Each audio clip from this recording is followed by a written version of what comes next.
It is a great honor and a privilege to introduce Miryam Weiss. Your maiden name was Goldman. Yes. We're here in your daughter's beautiful apartment in Jerusalem. And Miryam, if you could tell us a little bit about yourself and your family. I was born Miryam Goldman in 1937 in Milan, Italy. I'm actually now called Mimi because that was my name right through my life. But as I said, I was born in Italy, and both my parents had been born in Poland. My mother was from Warsaw. Her maiden name was Pszenica. Her mother was Alte Gietel and her father Joseph. In fact, we just found out recently that my grandfather, Joseph Pszenica,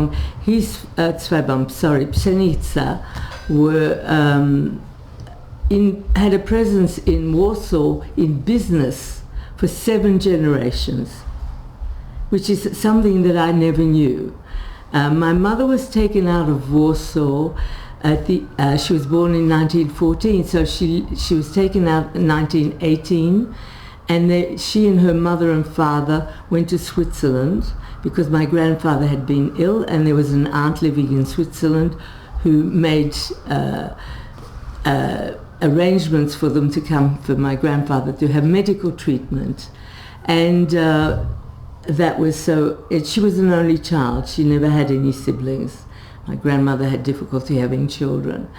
My father, on the other hand, was born in Galicia, in Rzeszów, Russia, and he was born 1910 to a family, Goldman. Shlomo Zef Goldman was my late grandfather, and my grandmother was called Sarah Blima. They were an Orthodox Jewish family. They were Hasidim. And my father was one of 10 children, 5 boys and 5 girls, but one of the girls died at the age of about 10, I believe. From, there were a lot of illnesses in those days, so she died. So there were 9 children. The eldest son, I believe, was going to be in business, but the other sons, 4 sons, all went to yeshiva, and my father was one of them. He went to the age of 20. And he was very much part of the court of the Blucherov. And in fact, he was being groomed. He was very political, and he always told me that at the age of 16 he started doing taharas, which is quite something. And a well-educated Jewishly, extremely well-educated. He didn't have a secular education. Well, he never talked about it. At 1930, his father died. Their circumstances had changed financially. So my father, together with an older brother who had married, went to Germany to earn money to send home to their mother for their younger siblings.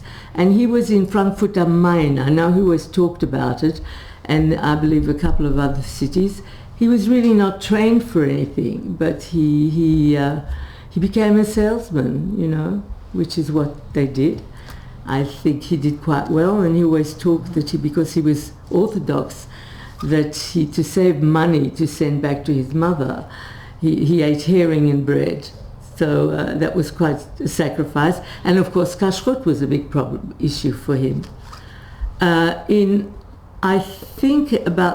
he was an identical twin. He had a brother, he went to Poland, from Poland to Germany with a brother called Rumek, but he left his identical twin brother, remained in Poland with the mother and the family. The identical twin brother, a young woman, came from America to meet a yeshiva bucher, a very promising young man, and the young man who was suggested was my father's twin brother, Bernie, and he married and went in 1936 to New Jersey. Well, he ended up in New Jersey, but he went to New York. So he avoided the Holocaust. The rest of the family remained. They were a very big family, apparently. I know very little about them because my father really never talked about it. But that's deviating, and I'm sorry. I shouldn't be doing this, but it's I don't generally go into it so fully. Can I just ask, did you ask your father, or he didn't want to speak Look, about it? you know, we didn't ask, we didn't want to hurt. We just felt that, I think I have a younger brother. We never really asked. And when I talk to my cousins in America, who are all older ladies like myself now, and we all ask each other questions, no one really ever talked. From my father's brother Bernie in America, the fact that he had left Poland and survived was a bigger guilt feeling, having his mother, who died together with her children, and you know, a large family. Her daughters, 4 daughters married with children, and one son married with a child. Another son died, I believe he was shot on a railway station. So, you know, we know very, very little. And we all answered when we ask each other questions, the thing is, we don't know. We really don't know from such a family. But anyway, I should continue on. My father left Germany in I think it was about 1935-36. He was a religious Zionist. He, together with his brother and sister-in-law, they were on their way to Palestine. So they came through France, northern France, where my mother lived, in northeastern France, right on the German border, a city called Strasbourg. Alsace-Lorraine is the state. Excuse me. And he joined a youth group. My mother was very involved with a youth group. They were followers of revisionists, Jabotinsky, who my mother met. She was a very young woman. So she was the president of that group. So she told me what had happened when her father from Switzerland, they had a 2-year visa. They remained 2 years in Switzerland, then they were asked, probably very politely, being Swiss, they asked them to leave, and they went to Strasbourg, and that's where my mother grew up and had her education, full education. And they were more secular, although they kept kashrut and things in those days, but my grandfather was not a believer, and she always said he never went to shul, so on her side. Along comes my father, and he joined my mother in the many groups. I believe he was quite a popular young man, and after a while his visa ran out, so he had to leave Strasbourg, and he went to Italy because they were going on to Palestine together with he joined his brother and sister-in-law, and they loved Italy and the Italians. They absolutely loved life in Italy and the Italians. My father still maintaining his Judaism and his love of study and learning. That was very important all his life. And I know my mother always said that he was always with older men discussing and learning. And so for a young woman who came from a very different background, it was a little bit difficult. What he did was he started working again as a traveling salesman and sending her cards from which I still have, cards from different parts of Italy to woo her, and and eventually he asked her to marry him. And she was born in 1914, and we're talking 36. It was 1936. She came to him and got engaged. She obviously went with her parents, and they got engaged. And I don't know how it all worked out, but they married. They had a Jewish wedding, very small, because they didn't have family. The family that came, I think, was never talked about, but her parents and I think an aunt and uncle, my grandmother's brother and his wife, who also lived in Strasbourg, came to Milan, and they married there. And I was born there in 1937. I think you have a picture of your parents at their wedding. Yes, I do. I have to find it. I've got a picture of my grandparents as well. I do. It's a bit yellowed, but they're a very good-looking couple, actually. And they had a small wedding in a pension, apparently. But it was halakhically.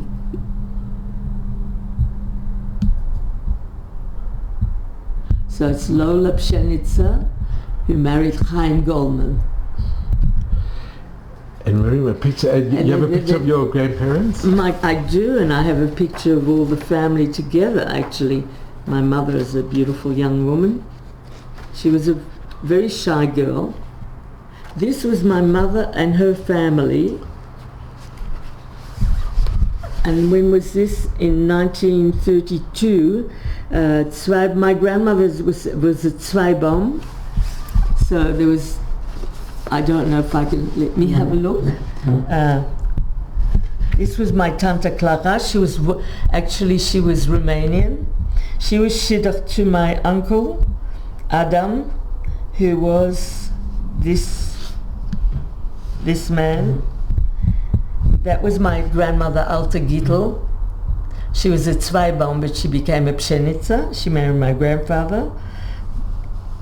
That was her niece, Paulette, my cousin's Paulette Papier afterwards. I don't know what her Polish name was. This was a Maiman, that was a cousin, I believe, who came to live or visit, I don't know. This was my grandfather, Yosef Pshenitsa from Warsaw. And my mother, Lola, Leah Goldman, Leah Pshenitsa. Very distinguished family. Well, they were very nice people. Yeah. They were very hard-working, good people. Very good people, actually. And this was the group that revisionist picnic that they belonged to. That's where my parents met, actually, in this group. Is your father in the picture? My father was among all the girls. Yes, my father is here in the right, in the bottom, in the middle. He was a very charming he must have been a very charming young man, because I knew him as a very charming older man. He really was charming, and also, you know, and interested. Miri, your mom, is she also in the picture? Yes, she is. She's here at the back. At the back here, yeah. And these were the mountains. They used to go on picnics in the mountains near outside of Strasbourg. Now, what happened was, I was born, as I said, in Milan, Italy, 1937, December, and there was Mussolini who had come to power, was also in cahoots or with Germany. And my father was, both my parents were foreign Jews. They didn't have my mother certainly didn't have French nationality. They were Poles. My mother was concerned about her parents were living in Strasbourg.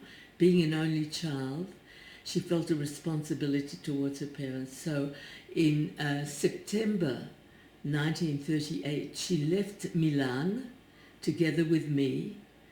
And she returned with me to her parents in Strasbourg. My father apparently came as far as Switzerland, but he couldn't get into France. He didn't have the paperwork, which meant that he had to sit and wait. Now, I'm a little confused as to whether he waited in Italy or he waited in Switzerland.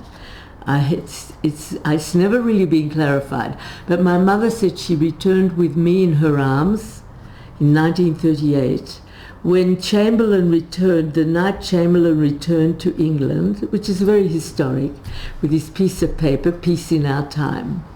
And she arrived to a blacked out Strasbourg. She came by train, and it was darkness, and she had her luggage and her pram and me in tow, me in her arms. I was a 10-month-old baby.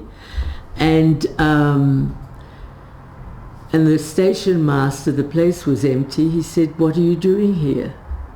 There's nobody here."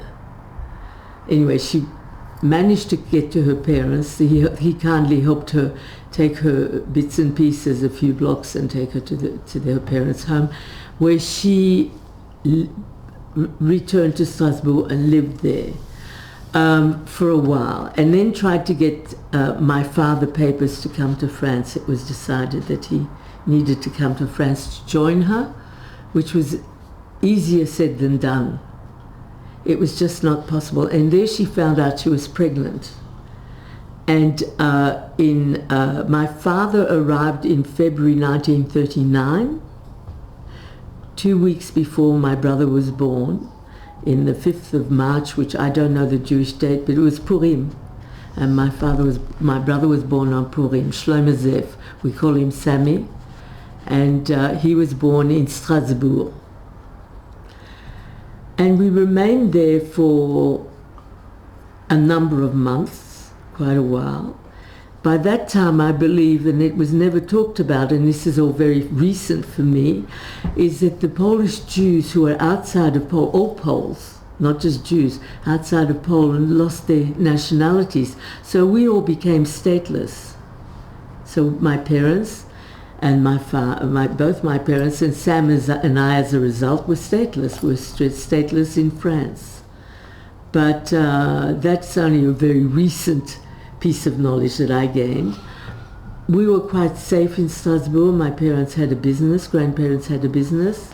My father started working with my grandparents when he came, but it was then we left by the 31st of August 1939. We left Strasbourg. Why? Because the authorities of the area of Alsace-Lorraine said that all families, Jewish and not Jewish, with children, young children and old people in the family should leave the area because we would become a burden on the authorities of the area, of the state there, and also be in danger because they were feared that the German army would march through Strasbourg, because Strasbourg is the main border city on the Rhine River. I actually swam in the Rhine River after the war. Very cold and very wild, but I do remember being there, and it was a bridge across into Germany. So it was very close and very dangerous, and the authorities felt that the residents had to leave, the ones who couldn't be of use in the war effort.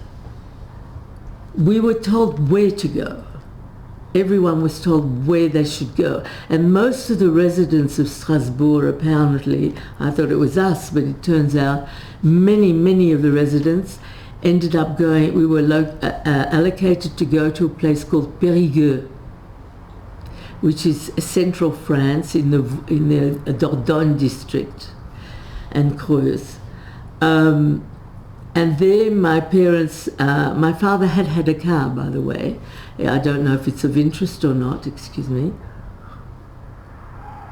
In those days it wasn't so popular. Yeah, I know. Well, he immediately, when he came from Italy, apparently he immediately got a car and started driving. He was never a good driver, but having been a passenger of his in Australia, but saying that, he did drive, and he drove the family down. I always quoted 5 days, but it took much more than that to get down to Périgueux. Apparently there were a lot. I was too young. I was 20 months old, so I don't remember any of this, but there were a lot of refugees on the road, my mother says, and but we got there together with my grandparents in the car. The car, my parents had stripped it of all the back seats. They put dunas in and a luggage rack for my pram. They took nothing. They really took nothing. But what they did, my father, they stopped somewhere. My grandfather, and I'm jumping backwards and forwards, I'm sorry, but my grandfather did not want to leave the area. He felt in Strasbourg we would be safe. I don't think it occurred to him that as a Jew he was in mortal danger. He said, we're safe, the French will look after us. He really believed it, and my father had to bodily drag him. He had a wooden leg because he'd had a leg amputated, as a result of maltreatment. He had been ill, and he was in Switzerland for treatment. So he was not a very good invalid in that he was not adept at walking. It took him a heavy wooden legs, not easy, and he was a relatively young man. But as a result, my father insisted, together with my grandmother, that we go, and we did, and we ended up in Périgueux, where there were a lot of refugees from Alsace. And of course, one of the things in Alsace, they speak Alsacisch Deutsch, which is a German dialect. And the reason why I say this is my father was not a French speaker. He spoke many languages, French not being one of them. And he spoke Yiddish and German and Polish and Italian. But he had an accent, and his French wasn't very good. But he could get away with it, because the people coming from Alsace all spoke with heavy German accents. So he got away. I think he managed to get it.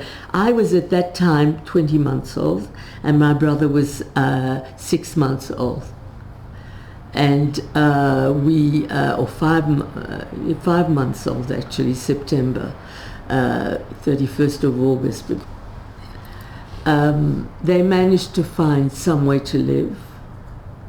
And my aunt and uncle that I loved, and their 2 children came. The rest of our family, from different bits and pieces on my grandmother's side, who were living in Strasbourg, ended up in Périgueux as well.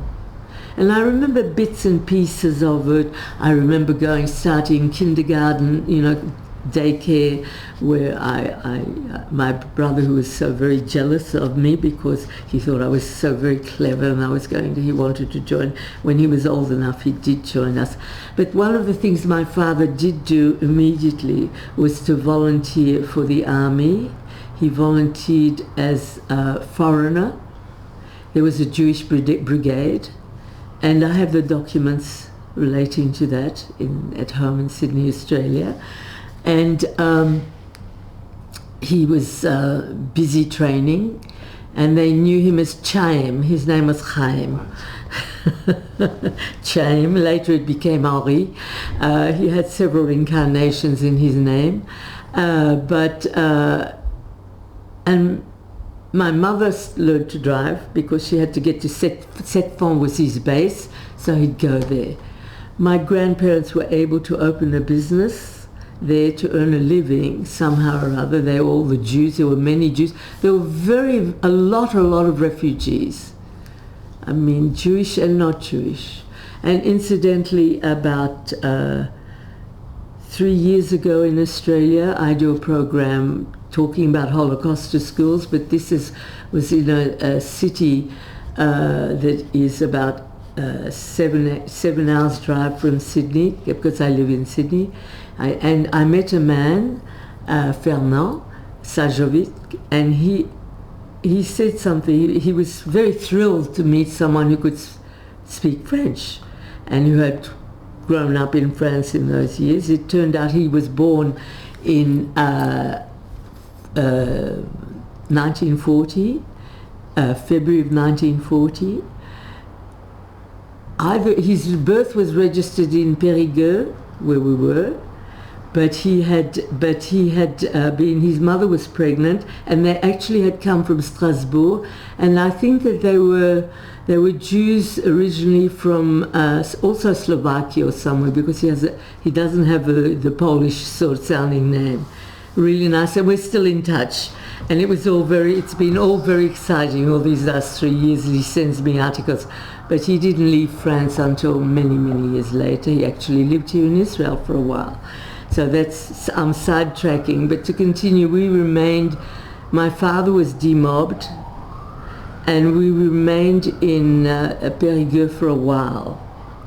I think we arrived there in 1939. My father was jailed. My grandfather had a business, and he was accused of black marketeering by an inspector. So my father, who was a good son-in-law, took the rap, as they say, and he ended up in jail. And as my mother used to go and visit him, my father, the police who were in charge, one policeman who was in charge of the felons in the jail, said, you had better come and pick up your husband very early before he's released, on the day of his release, because he's going to be picked up. He was a foreign Jew. He was a Polish Jew. And the French were going to pick him up and take him away. And my mother didn't want that to happen. And he said, you have to leave. You'll have to leave immediately. How a shy, young woman like my mother managed to do the things that she did during the war, because she was a spokesman. She was a fluent French speaker, and she spoke German as well, but she was a fluent. So she was able to, she did all the negotiating. There were a lot of times after this where she had to do all the negotiating, and she did. But I must stop here because Jewishly, importantly, I remember one thing that I do vividly remember, and I was very young. Is this one of your early memories? In Périgueux, yes. My mother had an aunt who had remarried a man who had two young daughters in their late teens. And the other one was Hella, married, and I remember chuppah. I remember going to a chuppah under talit. It wasn't in shul, it was outdoors somewhere. And I remember the dancing and everything. I do remember. And I was, before I was 4 even. And I remember that. It made a big impression on me. I was very jealous of my parents dancing together because I wanted to dance with my dad too. But that was sort of a snippet. And at that time I remember in Périgueux itself, where there were a lot of refugees coming in, although I don't remember them. I remember my grandmother making challah and things, and on big saratas, on big tablecloths, pulling and making noodles, frimsels and things like that. Excuse me. The last thing is I want to lose my voice. It's got to happen in a minute. We left the area. Miryam, can I just ask you, it's quite amazing that the French prison official warned your mother. Absolutely extraordinary. If not, then your father wouldn't have survived. He would have been deported. He would have been deported. Had we, how would we have survived? I mean, how would my mother have had that strength? She had a lot of strength. I never knew that. At that age, your mother's your mother, your father's your father. You don't look at them. With looking back at my age, I can see she was an extraordinary woman. Both my parents were extraordinary people. Extraordinary. And because of their efforts, an entire family lived to see the end of the war. Yeah. Because I know some things, but not much. They didn't talk to children.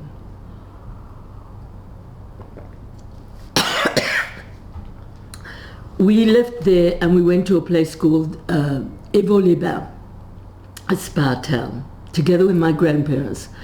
My grandparents, my mother's parents, the Pshenitsas. Excuse me, I have to stop, I can't. This was my mother in Poland, in Warsaw with her nanny. I don't think my grandmother worked at those days, but my grandfather was he was a buyer of toys, so apparently he went to Vienna and Germany and other places and bought toys for a Russian company. And Warsaw had been a Russian city, occupied. The Russians owned it. And when the Second World War came, the First World War, the Second World War is already in France, the First World War came, because it was a Russian company and he put all his money into it. When the Russians were leaving, they put him in charge and he lost everything, and they became a fairly poor family. My mother always said that they were very poor, and so I think she still had still the nanny was still with her. So, but that was the circumstances, yeah. And soon after, my mother left. There are other photos, if you like. That was my mother, who was very blonde, by the way, together with the nanny. Was that the nanny? Elsie. Oh, this lady on the right ended up Elsie. She was a cousin of my grandmother's. The little girl in the front was my mother with my grandfather with his brush hairstyle, the cut short hair and the moustache, and my grandmother. I love my grandparents. They were beautiful people. That was in Warsaw. This was taken. I think, no, couldn't we? Anyway, there's stories relating to all this.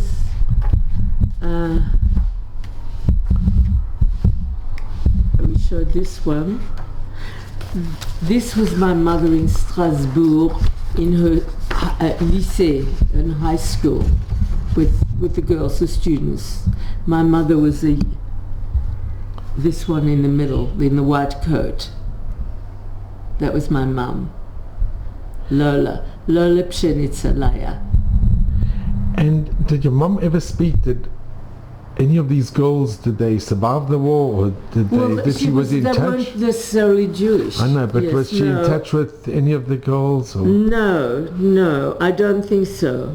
The one she did remain in touch with was a girl who had her best friend Adela. She was originally from Holland, and I think I don't know when her family came from Holland, but why they came, maybe the father married and he was a widower, remarried. I do have a photo of him here somewhere. Actually, this lady here, the lady with the child, the older lady, the woman, is her friend Beppy. She went to America after the war, and her younger daughter is down here as well. And they lived in New Jersey, and I know because I met her in America. And in fact, her daughter, she died a number of years ago, but her daughter, I just got word that her daughter, about a year ago, 18 months ago, she passed away. I got that through family in America, but I didn't know how to get in touch. But they were Orthodox family, yeah. So that was it. But it was amazing. That's the only person that I know she remained in touch with from Strasbourg, apart from family. I must say, my family all my family that was in Strasbourg survived the war, with the exception of one uncle, Kochelek. I told you my aunt had married a man with 2 daughters, and I went to the wedding of one of them in Périgueux. He was picked up as a hostage together with his brother.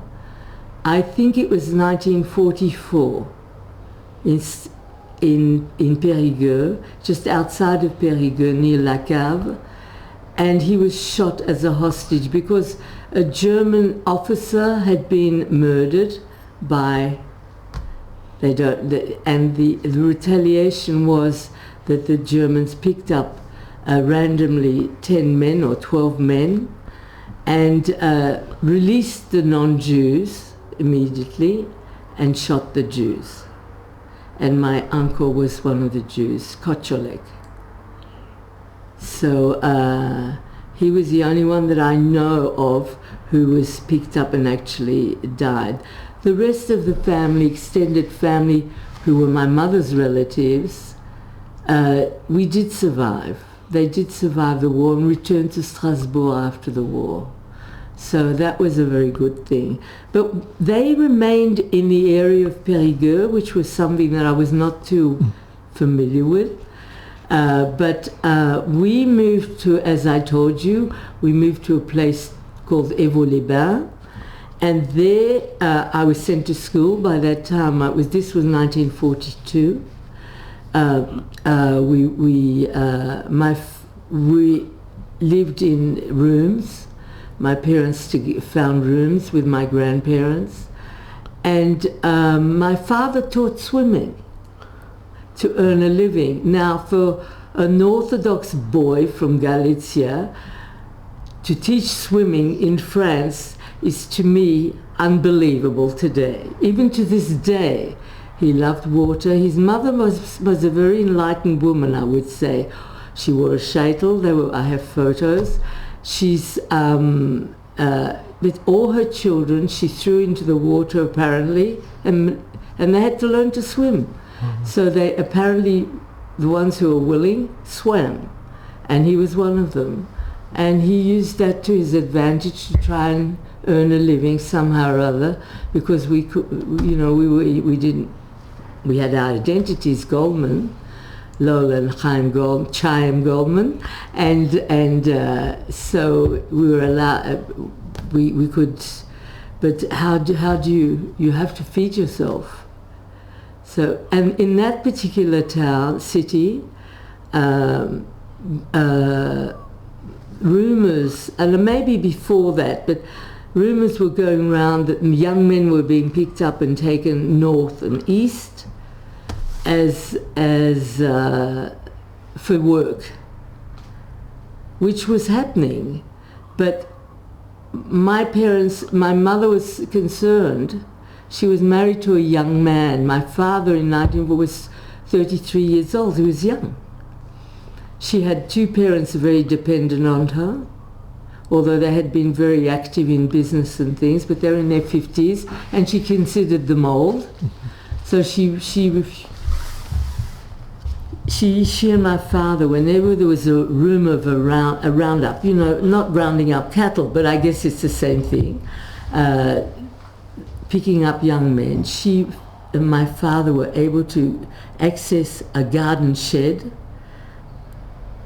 and sleep there overnight, and my brother Sammy and I were left with my grandparents. There were a lot of refugees in that town, Jewish and not Jewish. It turns out that one day there had been, but they only talked about that one to me that I know of.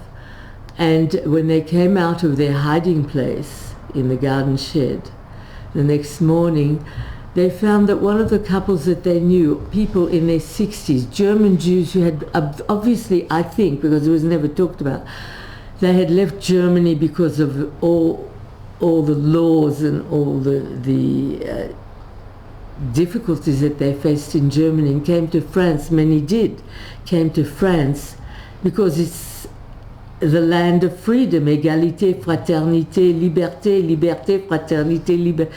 So they came to France. They had been picked up and were never seen again. And my mother said, and she said it to us, I said, they're old, they're in their 60s, how can they be taken to work somewhere? But they were never heard from again. And I don't know that my parents or grandparents ever thought about it. I never knew their name, whether my parents must have known their names. Because as Jews, you congregated together, you met in the evenings, you sat and chatted, and you gave each other advice, do this one can do this for you, that one, recommendations. So that would have been part of the circle of people that they met. They were fluent German speakers, as were my grandparents. So I think that was why. But the problem was not, the answer was never there. It was not resolved. And soon after we left, but not before, my mother and my grandmother hadn't been well, and the doctor had come to the family where we were living, and he seemed to like us, my parents and grandparents, and he wrote a note, and on the note he put a man's name, and he said, if you need help one day, maybe this man can help you. So soon after we moved. By the way, in that particular town, I read it because I read Holocaust. It's more than a passion, And I read a book by Zuccotti, a historian, who wrote about that era, and she said that Prime Minister Leon Blum, when his government fell, eventually sought sanctuary, and he based himself in Évaux-les-Bains. That must have been soon after we left. That was news to me. I don't know if my parents knew about that. We moved from Évaux-les-Bains to Felletin, which was a little town in the more mountainous regions near Limoges and Aubusson, which are two well-known cities. Limoges for their chinaware, fine china, Aubusson for their magnificent carpets and wall hangings that adorn all the royal houses and the principal. If you were rich enough, you had an Aubusson carpet. So we were in that area, and we ended up in Felletin, this small town, where we were allowed to live. Every time you presented your papers, the authorities knew who were in the city. There was a Pshenitzers, Yosef and Alta Gittel, and Chaim and Lola Goldman and their two children. And so it was noted, and we were allowed to live, and my parents found rooms for themselves and rooms separately for my grandparents, and my brother and I were sent to school, which was no great burden for us. That was good. And you remember going to school? I remember going to school. I remember going to school in Évaux-les-Bains, and in Évaux-les-Bains, I remember we passed an encampment of gypsies. And in Europe, gypsies were viewed rather suspiciously, and we were told if we were naughty, the gypsies would take us away. So I was always very afraid of gypsies, and I remember walking to school. Maybe I was with an adult, but I don't remember the adult. I always remember going with Sammy and being terrified of the gypsy encampment. So the same, we come to Felletin, and in Felletin we start school. Small town, very rural, where we lived in the rooms. We lived above a bistro. Apparently, I remember the rooms, but I don't remember the bistro. I remember we lived on the floor above something, and there was a garden at the back. And behind the garden, the exit, the gate, led to a road, which was a dirt road, and there was farmland.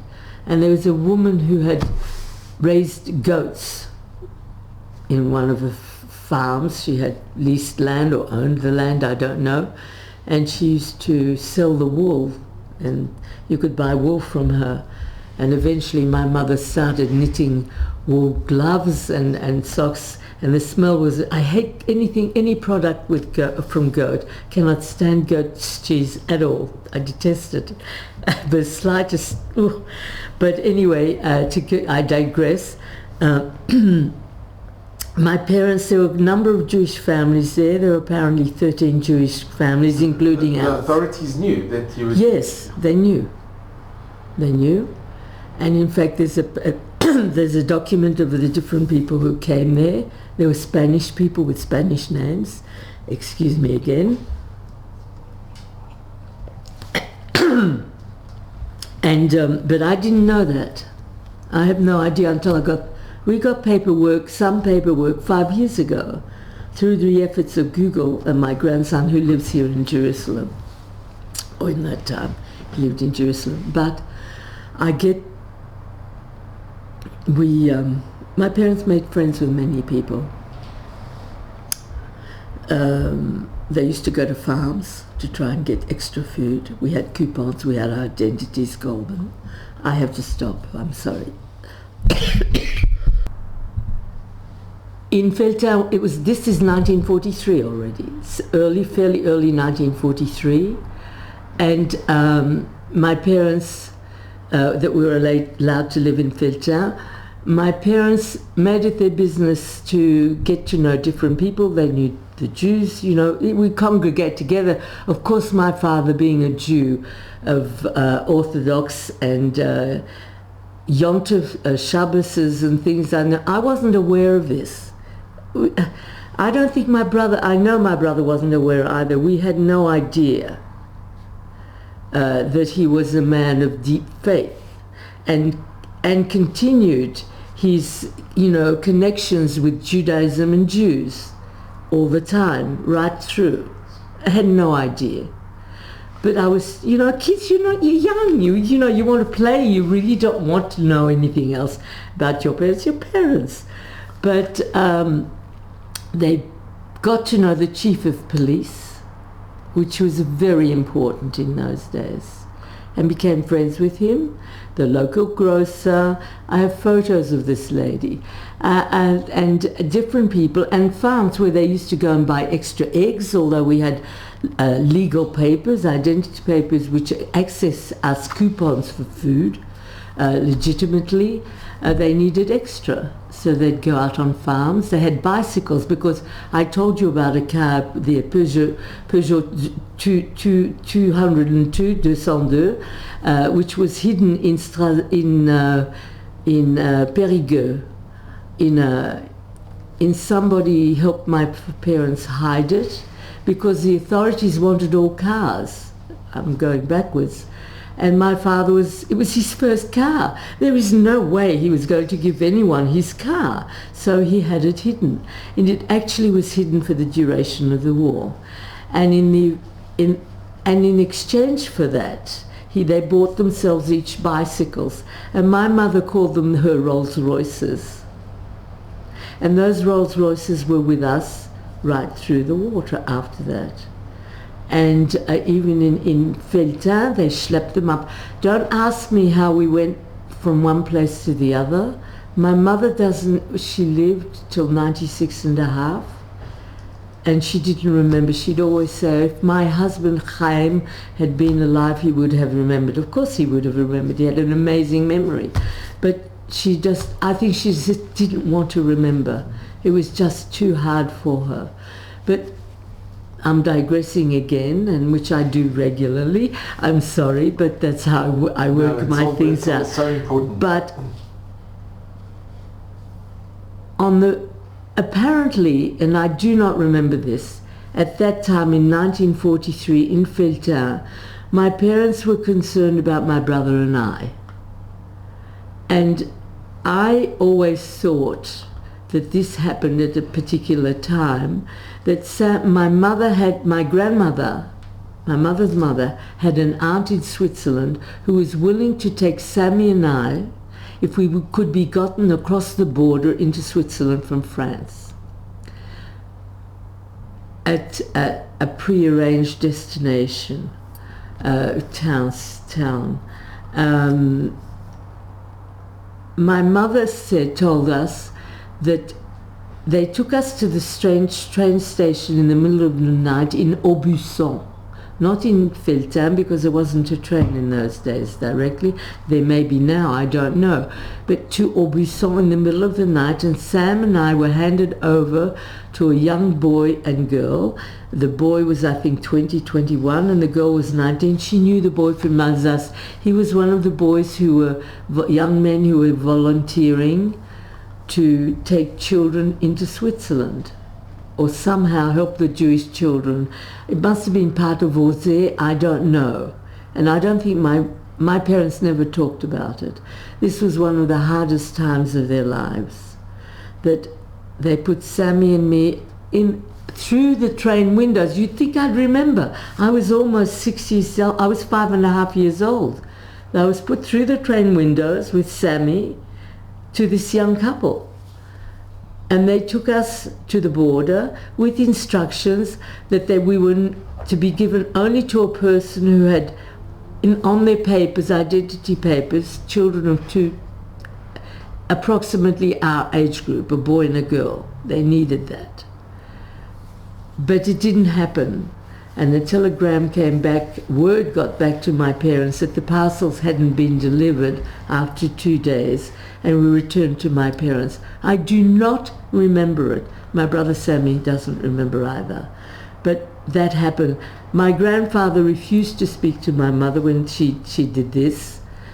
He went to bed for the next 2 days after we left and refused to eat or speak to her. For him it was an act of absolute treachery. But we were returned, and it was wonderful. But it must have been wonderful. I'm assuming it was wonderful.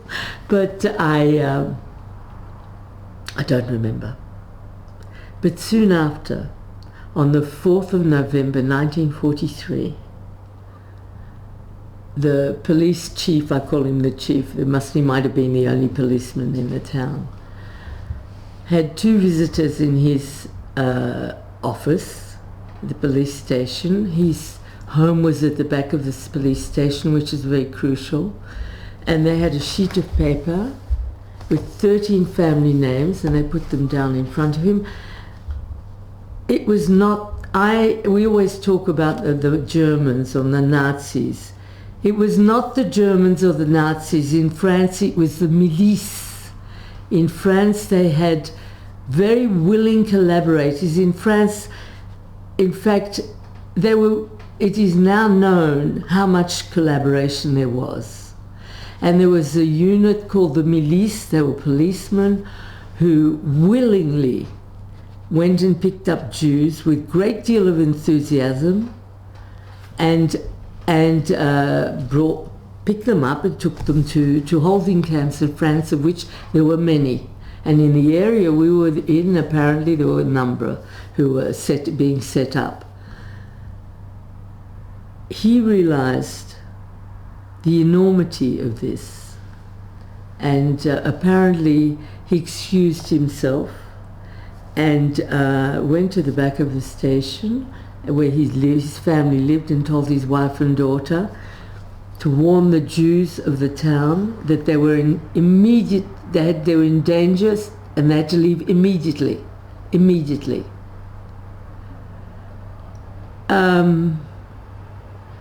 We were warned. I remember my mother took me by the hand. 4 weeks later, I was going to be 6 years old, so I remember this well.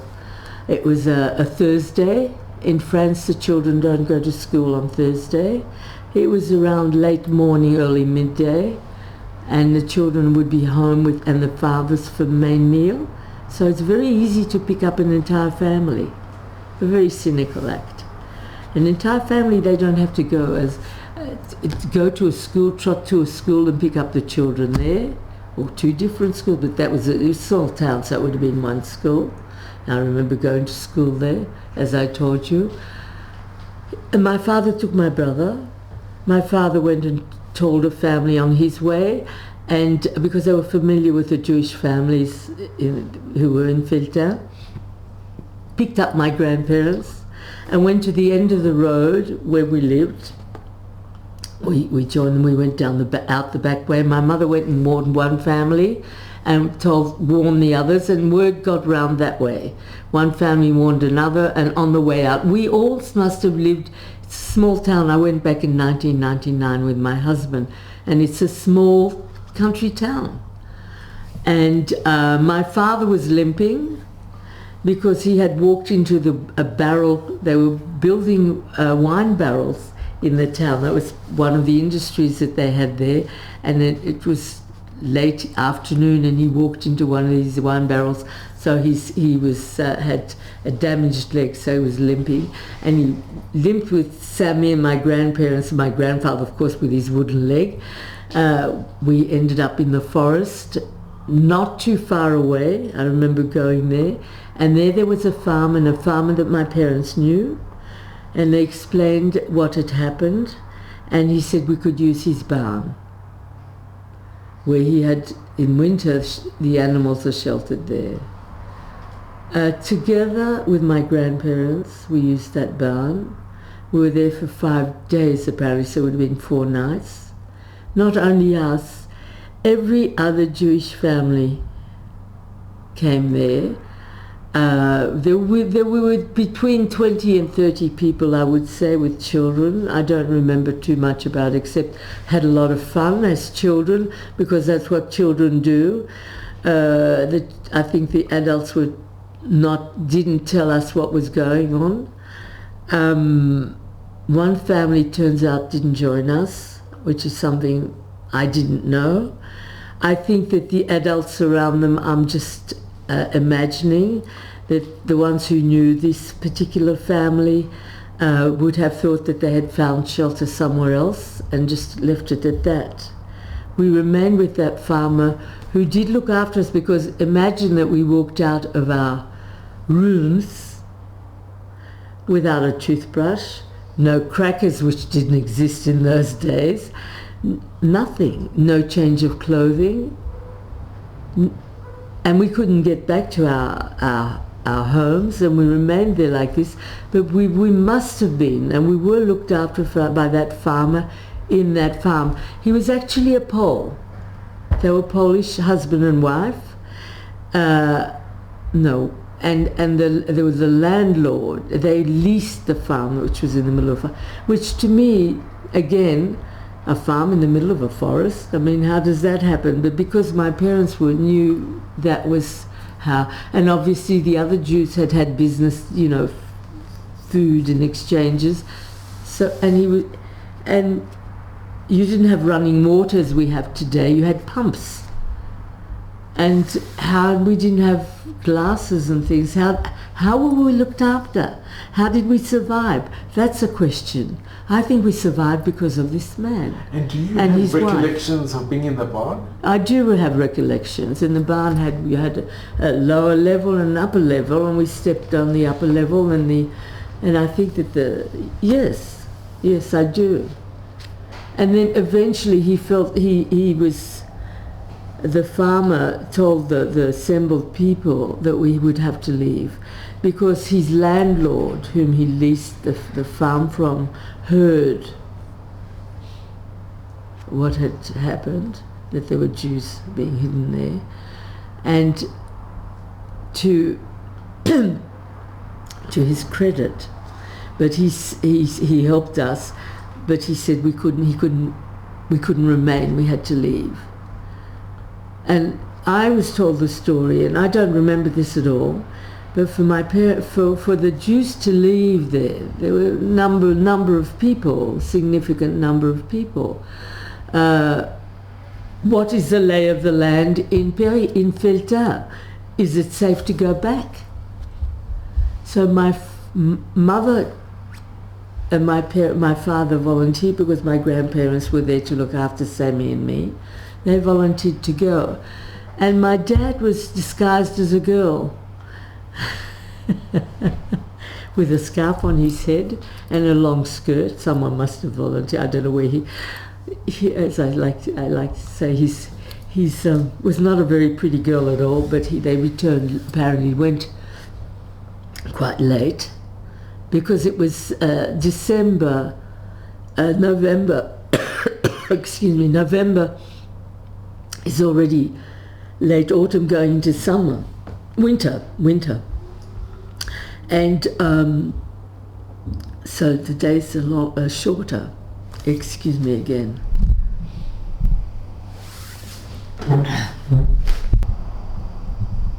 So this is you and your brother in 1941. And we were light-eyed, blue-eyed, and we had blonde curly hair. Cute kids, I think. It's amazing that you had the photograph done during the war. Well, it's extraordinary, really. They kept them right through the war. I don't know, I never saw them before until we came, maybe in France after the war. And they kept, even I mentioned cows, and my mother had cows, and my father wooed her. All that survived. And because even after the war, when we returned to Strasbourg, everything had been stolen. They had nothing. Both my parents and grandparents, who had rented apartments and goods stored in the cellars. Nothing. I'll tell you, one thing was found. A couple of things were found. Otherwise, nothing. Everything disappeared. Miri, you have a picture also of the bicycle. Yes, I do. The Rolls Royce. This was the bicycle, and there were two bicycles. This is one of them, and my parents had seats. This is also, where was this? In Périgueux. They took us on outings. So this is in Périgueux, and they had seats made because one of their neighbors who was a cabinet maker. So he made seats on each of the bikes, and my parents travelled. That was our mode of transport. It is incredible that you've kept these photos. Well, my parents, not me. And not only kept the photos, that you had the photos taken as well. And this was actually my father, Bon Conduite, when he was demobbed from the army, but you probably wouldn't get it's not big enough. This was in Évaux-les-Bains. You could see we're growing very slowly. This was in Évaux-les-Bains. That is in 1942. Yeah. But when my father taught swimming. What I find also quite amazing is that they managed to have these photographs taken as well. Well, they had a Leica camera. They had a Leica camera that my father had given my mother when I was born as a gift. And that travelled with us. We had that many, many years until we came to Australia. And I think it was in about late 50s. It was finally stolen by somebody. Someone broke into our house. It's a very valuable, because he bought it in Italy in 1937 when I was born. And can I ask you, were these pictures, were they developed after the war? Or? No, I think that during the war in Périgueux and places, they probably did. Yes, I think that they were... Look, I don't think my parents... That was me in... Oh, if we can, that's a beautiful picture. If we can. It is that was me in Milan, Italy. If we can have a look. Okay, but I can show you. This was Sammy and I, and I'm coming to this part now. But a very dark photo, this one. And this is the one that is very, very significant, I think. This was in Madartige. Well, when we came... Okay, take that. Do you want me to bring it No, closer? this is very good. This is in 42, 43. 43, 44. And it's in winter. It was in winter, so it was December 43 to end of 43 to 44, because this is a story where I'm going to tell you what happened next. We hid in the forest, and we came out of the forest to Feltin. And after the policeman had warned us, then my parents got very proactive. My parents were not people who sat on their backsides and did nothing. My parents, first of all, I do remember this very well. My father took us, my brother doesn't remember, but I remember going to what I thought was a monastery. It turned out it was a local church which was on the hill. I thought it was this big monastery, but it was a local church. And my father approached the priest, my father and mother, because my mother was the fluent French speaker, and he explained the situation, that we're Jews, and could he help him some way. Now the priest wanted to know more about the family, and my father being a bit of a show-off, I suppose you would say, who was very well, he'd studied the Talmud, the Bible, he'd studied all his life. And he knew his Bible very well. And he's this priest in this little town where he finds a man who he can discuss things with. And he liked my father and my mother, but my father was his prime interest. And he really wanted to help and keep him nearby. Because around him was peasants and people who were not at that level where he could talk.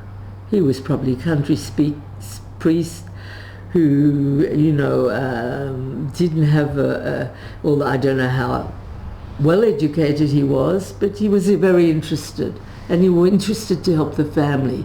But the thing was that the children would have to go to church. It's Catholics.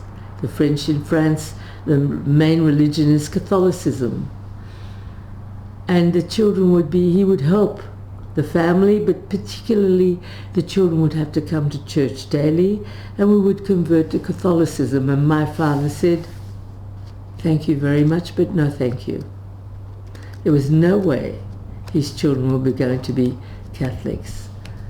I think it was a point where my parents realized that families, children were not exempt. They didn't realize, I don't know if they heard rumors or what, it was never talked about, that being a Jew, you were under threat, no matter who you were. Just as long as you were a Jew, you were going to be taken. It was always the young men being picked up, not entire families. So he said, no thank you, and he would find another way. And they managed to get false identity papers. And Sammy and I our family name became M-A-I, as in the month of May, M-A-I, May.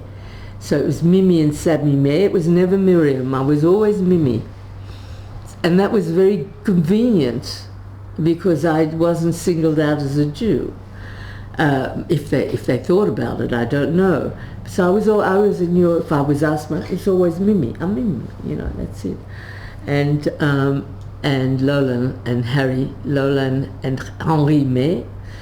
And my grandparents became Arnold, M-A-R-N-O-L-D, Arnold, and Louise, and I can't remember what my grandfather was going to be. We've got copies, I think. I don't even know if they're here, but we do have. And anyway, and Sam and I were dispatched to a farming family that we had never met, and we came to them and lived with them. I'm going to have to stop here and tell you another story that relates to that particular time in Felta. There was another family. I told you 12 families ended up in the barn. One did not, and as I said, the adults all thought, I assume, that's an assumption, it was never talked about, that they were okay and they were safe. And to me, I've spoken to them about them always, for many years, anonymously. There was a wife, heavily pregnant, that I knew. I knew she had 3 children. It turns out there were 4 children and a husband. They were originally Hungarian, from Hungary, Jews, but they lived in France. And it turns out that when the policeman came with 2 strangers to her home, walking towards her home, because you didn't come by car in those small towns, she was afraid that her husband was going to be taken away. He was a young man, 37, I believe. And she persuaded him to leave the premises where they lived. And I don't know how he left unseen. He did. And went to French people that he knew nearby, non-Jews, who kept him. She said apparently that she was quite confident. She's heavily pregnant and has 3 children.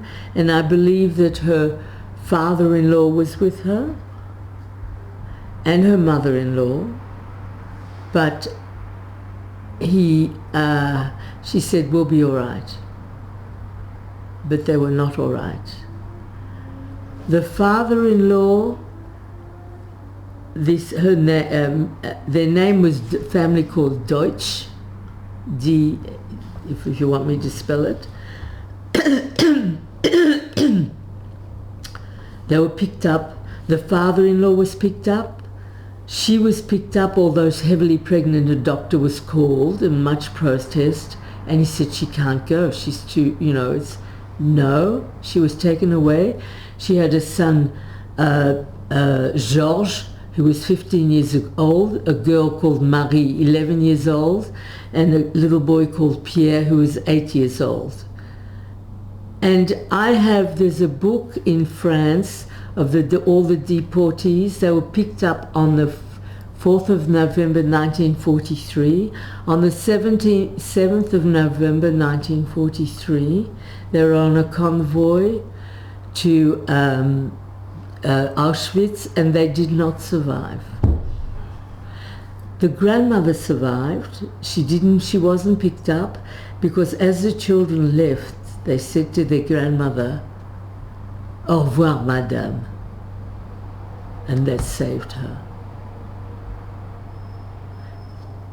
The authorities who picked her up, the two men, the milice, thought she was a cleaner. That saved her. Now, I knew this story and always talked about it as anonymous, and it always bothered me. And they were much older. I didn't know them. But today I find it's very important that I speak about this family, which I always have done. They were anonymous, but they're no longer anonymous. A book was written, How Did We Find Out? The father survived, nearly went mad and was restrained apparently, and he eventually survived the war and found a cousin who was widowed and had a child.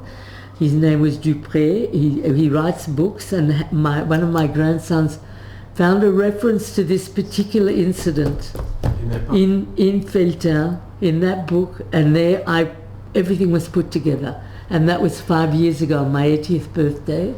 I found that out, and now I can talk about them and honor their memory. They were not anonymous people. They existed, and that's really very important.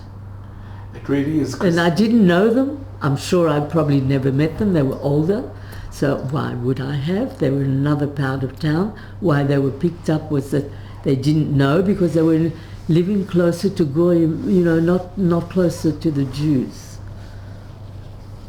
So that's how it happened. But we returned, then we were sent to a place called Madartige, 1943, 43, 44, the dates here are totally wrong, and that was just November 43, 44. And we remained there on the farm, and we had to work as farm children. Do you remember the name of the No. No, my mother didn't remember. But it was, farms. There were a few farms around, but I don't remember the other farms. Were they good to you? I don't remember anything bad. Yes, I think they were good to me. There was a grandfather, and my brother Sammy slept in the room with the grandfather up on the first floor. That I remember, the two-story house. I remember we had to make butter, Sammy and I. In those days, you had they were like big wooden triangle tubs things, and they had a big a stick in the middle, and they put in the milk or whatever, and Sam and I had to churn it. I'm sure we argued a lot, which we certainly did most of our lives, not anymore. I adore my brother. But we became farm kids. And that photo shows you how we were dressed. And we had tablier, which I show you, filmed that photo. We had, they were the outer garments. They were like tablier, which is an apron type garment to keep your clothes clean. And we had woolen socks that my mother had knitted us and things like that. Actually, my parents did come there once to try and see us. They did come and see us, and I do not remember. I do not remember. What happened was that my parents came by train.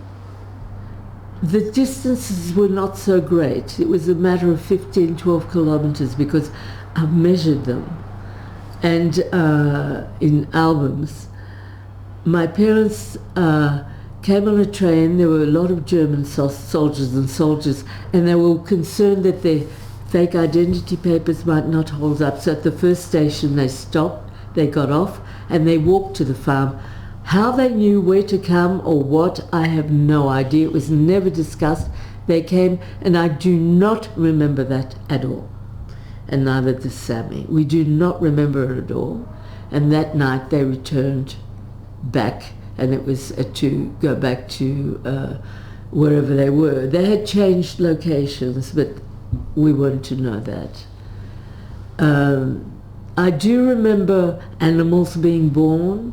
There were pigs on that farm. There were a lot of animals, but they had pigs, and I remember piglets, and I remember that they were killing a pig and they strung it up. I cannot stand the smell of pork. I can recognize it a mile away. We lived, there were no restrictions. I think we were well fed. We lived the life of peasant children. It couldn't have been bad because I don't have any nightmares of these things. One day I was out on the farm with the family helping, doing something. By that time I was almost 6. I was just over 6. And Sammy was in the house with the grandfather. Someone was banged on the front door. These are old farmhouses. And he took my brother, Sammy, who was a small, frightened child. He just turned 5 years old. And he pushed him into the cellar, which was a horrible, dark, smelly place where you, in winter in Europe, you keep coal in these places. There's cobwebs, there's mice, there's rats. You keep your food in baskets, you know, like cabbages for the winter. What you grow, you keep. So it's like a storage, and it's awful. And he was cowering, I'd say, in the corner. My brother was always a very frightened child. He never ran. He walked because he was afraid to fall. He really was, you know, I mean, I'm exaggerating, but he was always afraid, and I was the opposite always to him. And I wasn't there with him. We were totally unaware of what was going on. And when the grandfather opened the front door, when Sam was safely hidden, he answered the front door, and a man came in. He said he came from the authorities. He had the authority to look through the house because neighboring farmers suspected this family of hiding Jewish children. And they came to what was almost the end of the world. I mean, there was nothing there. There were farms. They came. One man was sent to try and find Jewish children. And these were all French? These must have been Frenchmen. It was milice. They were not going to waste a soldier, a Nazi soldier to you know, it's French. This is the authorities, French authority, the collaborators, because at that time it was the government. You know, France was divided into two. When France collapsed, the army collapsed, and Léon Blum was kicked out or resigned. A new government came into place, Maréchal Pétain and his cronies. In the occupied zone, which included Paris, the Jews had to wear the yellow star with the word Juif on it, Jew, on the exterior of their garments whenever they went out. We were in the unoccupied zone, Périgueux, Feltin, Arbouré, Madartige. This was unoccupied. And you had collaborators, people coming. You had the German influence there. The French collaborators were there, working with impunity. And there were also Germans around, probably, which I can say, honestly, up to that time, I had never seen. So I didn't know. And my parents certainly wouldn't have informed us. So we didn't wear the yellow star, and I was too young. Sam and I were under 6, so we didn't wear the yellow star. Neither did my parents. We were in the unoccupied zone. So in Madartige, the authorities are alerted. Jewish children are being hidden on a farm. He came to find, but he didn't find. He went through the house and he didn't find. Whether he looked in the cellar or not, I have no idea. But my brother was terrified. My brother is now 84 years old. He's a tall, strong, intelligent man, highly intelligent.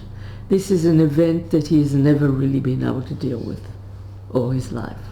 As a consequence, he can't deal with Holocaust. He won't talk about it. But I can. So he wasn't found, and that apparently that evening the family decided, when they got together for the evening, we were putting the entire family in danger, and we were returned to my parents. How?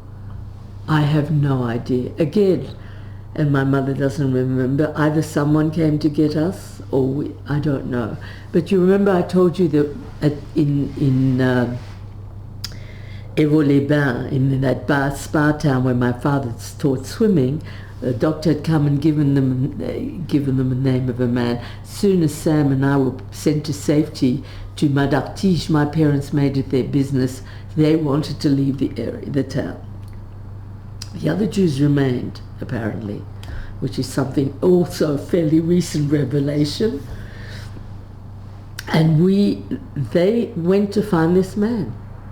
And they found him. His name was Belgi, Monsieur Belgi, and he owned a farm.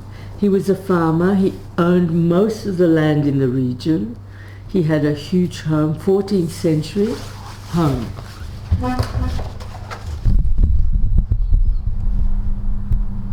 With a lake and a flour mill, extensive lands with wheat fields and animals and very much else. And my parents made their business to find him. Now, it wasn't far, but it was a world away, and they had difficulty finding. I went back in 1999. Without instructions, we would have never found it. But we did. My parents found it. This photo was taken in 1986. This is Monsieur Belgi, and they presented the note to Monsieur Belgi. Turned out it was his cousin. That was taken in 1986, 87. And how did the doctor know? It was his cousin. It was his cousin. It was his cousin. This man apparently had been well educated. He was a farmer, very powerful. He was the mayor of the region. My parents gave him the note. He read it. I don't know what the note said, and I don't think they knew because they didn't look. He read it, and they said, "We're Jews and we need help." He said, "I don't like Jews, but I hate the Bosch more, the Germans. I'll help you." My father had to work for him as a peasant. He had several families. He had 3 families living, 3 or 4, but let's say 3, who helped him in the fields. They didn't have machines, so you used a scythe to cut wheat and things like that. They had a house made available to them, which was derelict. They had nothing, no electricity, no running water indoor, only a pump outdoor, no indoor toilet. You had a dung heap in the middle of the courtyard in the front, and that was your bathroom where you did whatever you need to do. Huge, like peasant country houses. It was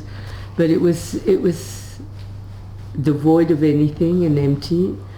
And together with my grandparents, they were allowed to join that community, and they lived there under Monsieur Belgi's protection. And my dad always said he had to really work very hard, but he was willing.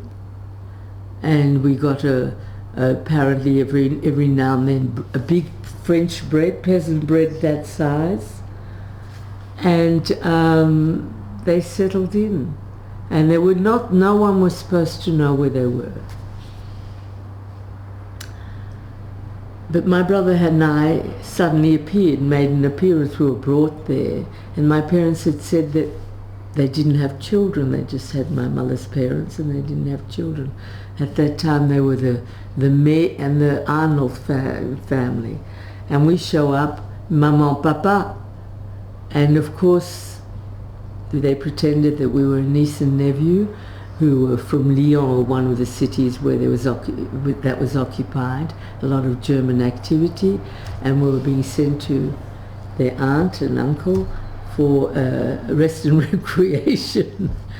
And the other farmers there who worked for Monsieur Belgier, okay, good, they accepted that. It turns out that they knew exactly who and what we were, more or less, but they kept quiet, and they welcomed us, and they had welcomed my parents as hardworking, etc. So we lived there. We lived there relatively peacefully for a number of months, because I remember summers, and I remember fields and picking raspberries and going to the forests and picking champignons and with my parents and things like that, and long walks and, you know, singing as we walked and things. My parents tried to keep us normality, and my grandmother kept the house. They cooked like the peasants do, you know, in big cauldrons, and my parents apparently there had been a stove there, a pot-bellied stove, a cast iron, and with tins they had managed to build the flue up, and my mother could cook in the big, with a big pot in soups, which she kept going with herbs and things like that. And Sam and I were tasked with finding edible things to put in this soup, etc., and fruit and whatever we could. And we had a fruit trees at the back of the house in a separate section. There were apples and cherries in the season. It was a number of months that we were returned to my parents, and I think that for us we had freedom, and it was wonderful. It was fabulous to be with my parents and grandparents who adored us. And Monsieur Belgier, I thought he always gave us two chicken chicks each, but it turned out that he sold them to my parents. He wasn't so kind-hearted after all. He was in business. But a white and yellow one for me, and a brunette and grisette, a brown and grey for Sam, and blanchette and jaunette for me. And they eventually grew, and our diet was supplemented with eggs, which was quite good. And did you have to go to school, or did you have a school? The last day of school was the 3rd of November 1943. And church? Was there a church that? Not in that district. And were there any other children? There must have been, but we didn't play. We played, yes. Excuse me. A brother and sister who lived in the house just in front of us. I don't remember them. Look, my parents tried to keep us, thank you, not for religious reasons, just for privacy, to keep us away from other people. Kids talk. My parents, I think, were smart enough to understand that you have to keep your children. And you remember being in this? I do. You remember it very well? Yeah. Well, I was 6 and a half almost. I mean, we remained there, and we were playing with the two other kids that we were friendly with. And there was a dirt road that ran through this village. There's a few houses and his big home. And it was one morning, fairly early one morning, and we were playing with the two other children, and Sammy was reacting. He was, he was a nuisance. He was complaining all the time about something. At that time, he complained about a noise. He hears something. When you're a child intent on playing, you don't take any notice of it. He did. And we finally listened to him. And he put his ear to the ground, and he reacted, and we put our hands to the ground and we reacted. There was a there was something in the soil and the ground that was like a movement.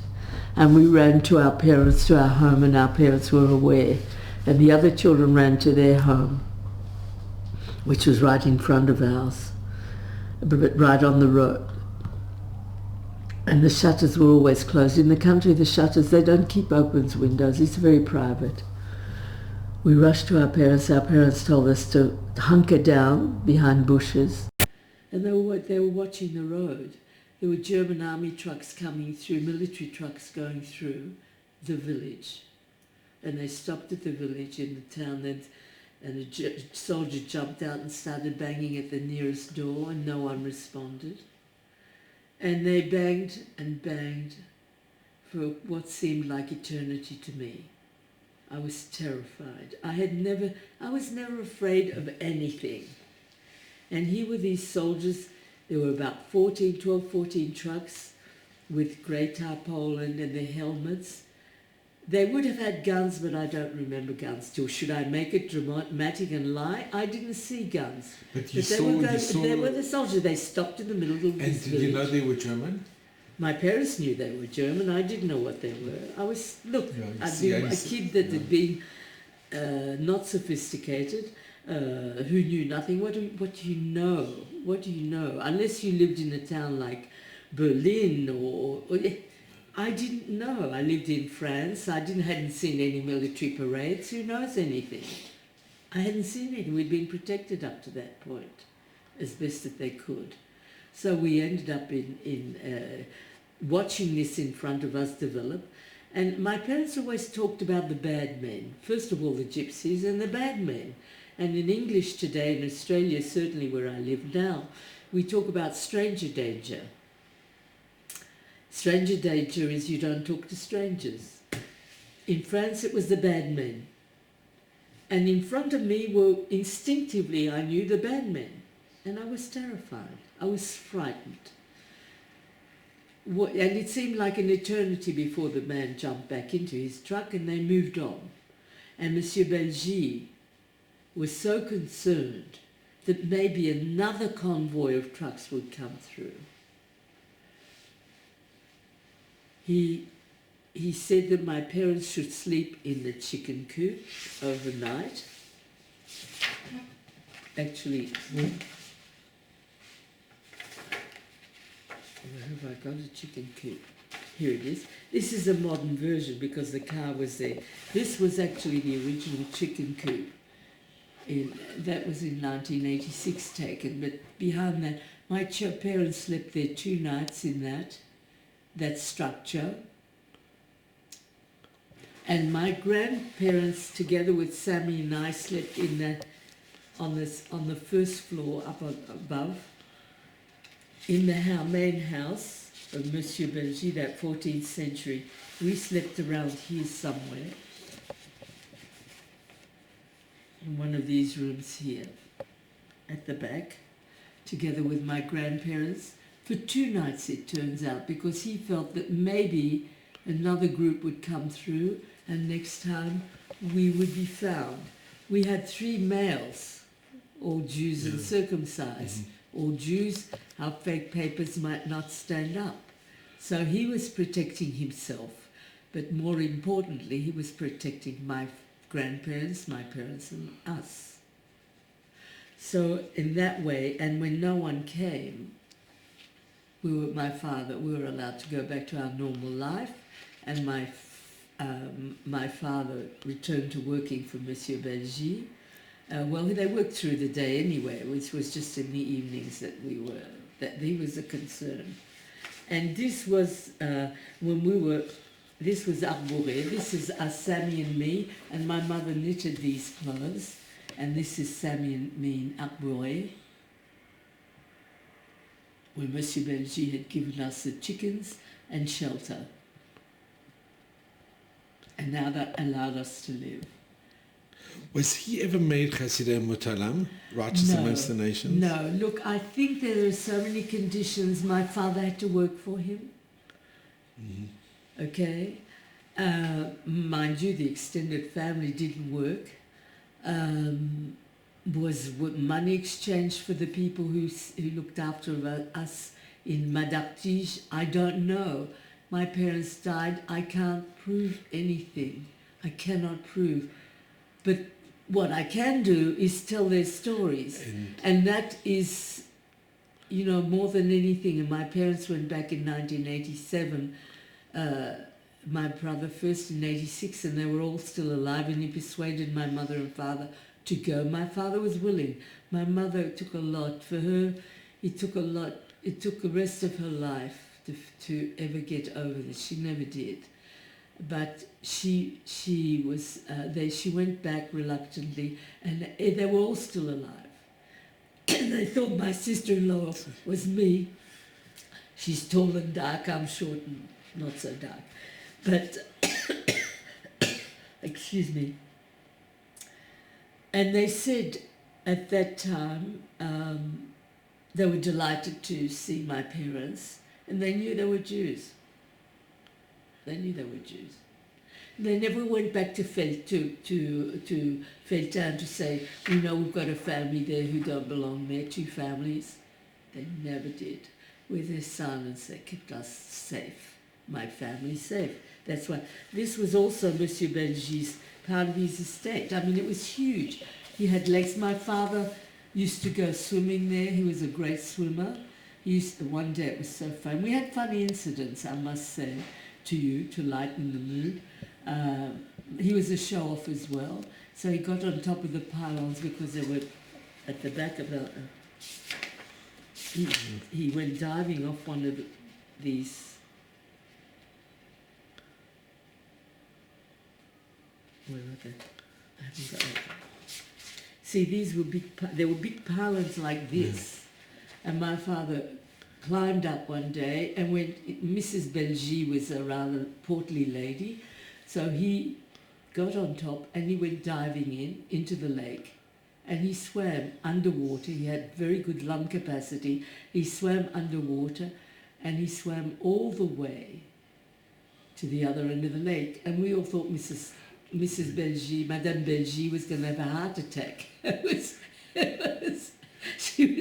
Her reaction was rather dire, but anyway, he did survive. He did swim, and apparently my father promised their son Jean-Louis, who was about my age, to teach him to swim, and he promised him that he would never take it, he would hold him all the time. But apparently he didn't keep his word. Why I know this, I went back in 1999, and Jean-Louis, I surprised him. I surprised this big peasant man outside his front door, wanting to know what was this stranger doing on his property. And I told him I was Mimime, and we fell into each other's arms crying. This big peasant with his hat, what's it called? I can't think of it at the moment. Anyway, he said he will never forgive my father.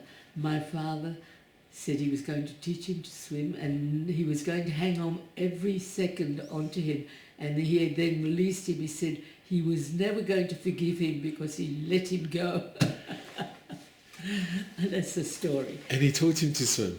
I don't know if he did or not. I did in the end. Maybe he did. I have no idea. But my dad... And I must say to you that my dad, you're asking about Yiddishkeit. Yeah. It was in Arboré that my father, and my parents called it l'Arboré, because and we always called it for years Arboré. We did l'Arboré. We didn't know until 1986 it was actually Arboré.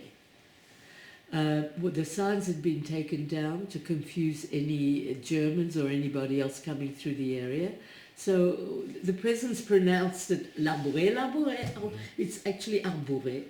And my father, Hanukkah, he always maintained, my mother said he ate potatoes Pesach, because he knew to count the seasons, to count the months, to count the days. He knew what to do, when and what, because he had been trained as a It's quite boy. unbelievable.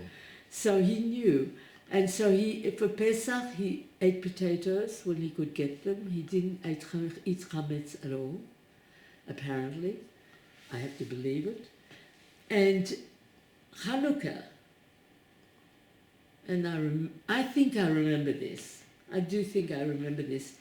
He had little potatoes, not a big potato, but little potatoes that we had. We lived in a farm, so he was able to access potato, and with fat, some sort of fat, and from clothing, a bit of cloth or wool. He fashioned a wick, and he lit the Hanukkah candles. And as a result, I think about 8-10 years ago or more, my grandson Mikey, who found the name of the Deutsch family, who is himself yeshiva trained here in Israel, someone said to him, he got the idea that we should do this. So now it's become a family tradition for the last several years that all the descendants, my nieces, my son, and my daughter here, and my daughter in Australia, our first candle is a potato. We light the potato. It's a big event in my family life. That potato is very important. Thereby we transmit the story of the Holocaust and the story of faith. Because it's not enough to say, no, my children are not going to be goy. We're not going to be goyim. There's no way I'm going to allow this to happen. But then again, had he known what was happening to Jewish children, that they were being transported to Poland?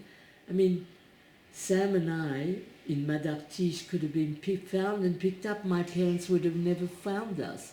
And it's only now that I realise the enormity of this, that my parents we would have been taken to a camp somewhere in holding camp somewhere in France. We all know this happened. Many children were separated from their parents and taken at the age of a few months, and older children, strangers, looked after them on trains. If they survived the trip, which they didn't, they ended up in gas chambers. Did my parents know this? I doubt it. Would they have believed it? Never. I don't think so. How can you believe such a thing? It's not possible.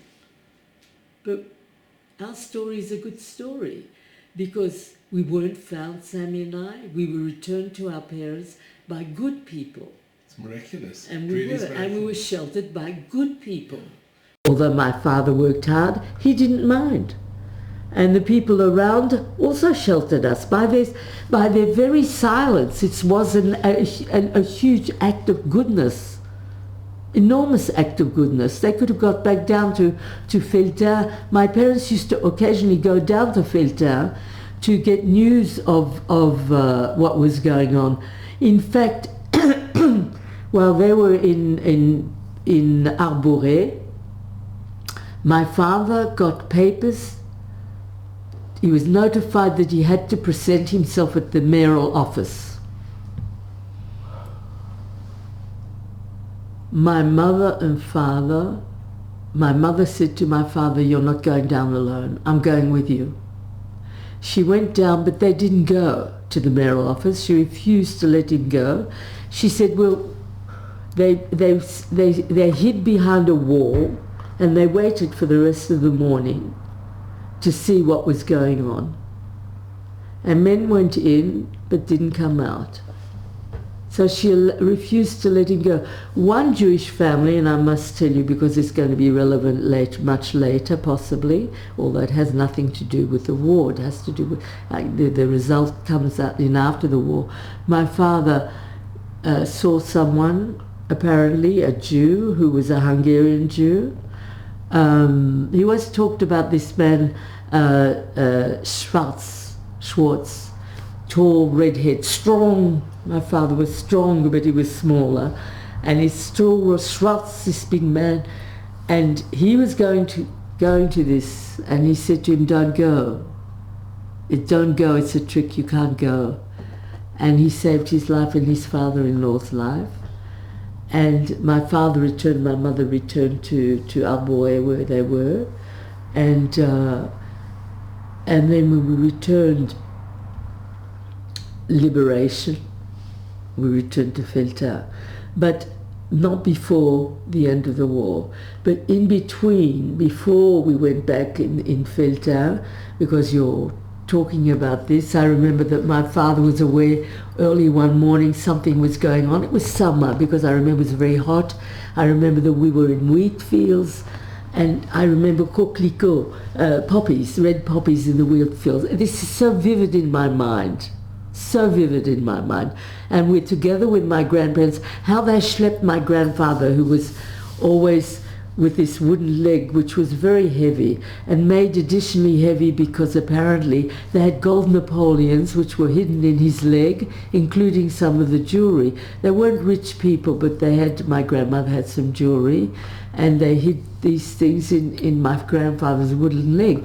So they were schlepped down in, my mother and father schlepped us down into this wheat field, where we remained for the whole day.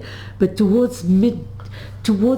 sounds, there were loud sounds getting louder and louder towards midday. They were so loud, and we looked up and we saw hundreds and hundreds of planes above us glinting in the sunshine.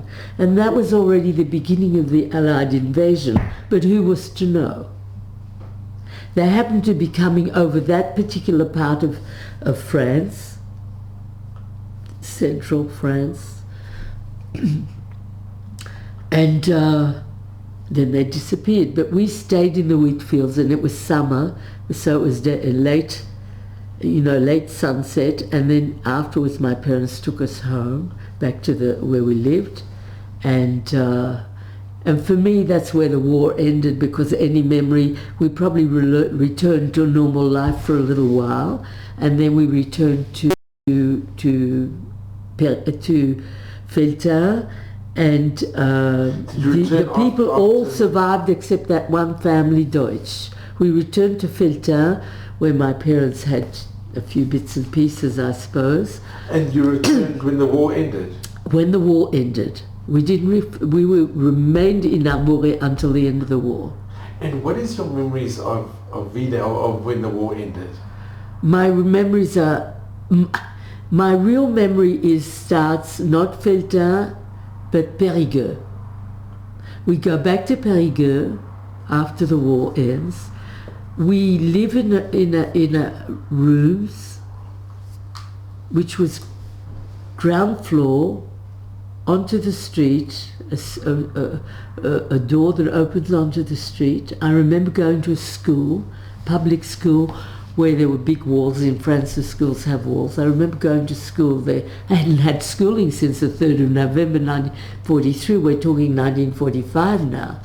Not that it made any difference at that stage of your life, I mean, people started much later. But I remember there, and I remember that my entire family survived, with exception of my uncle, that one uncle.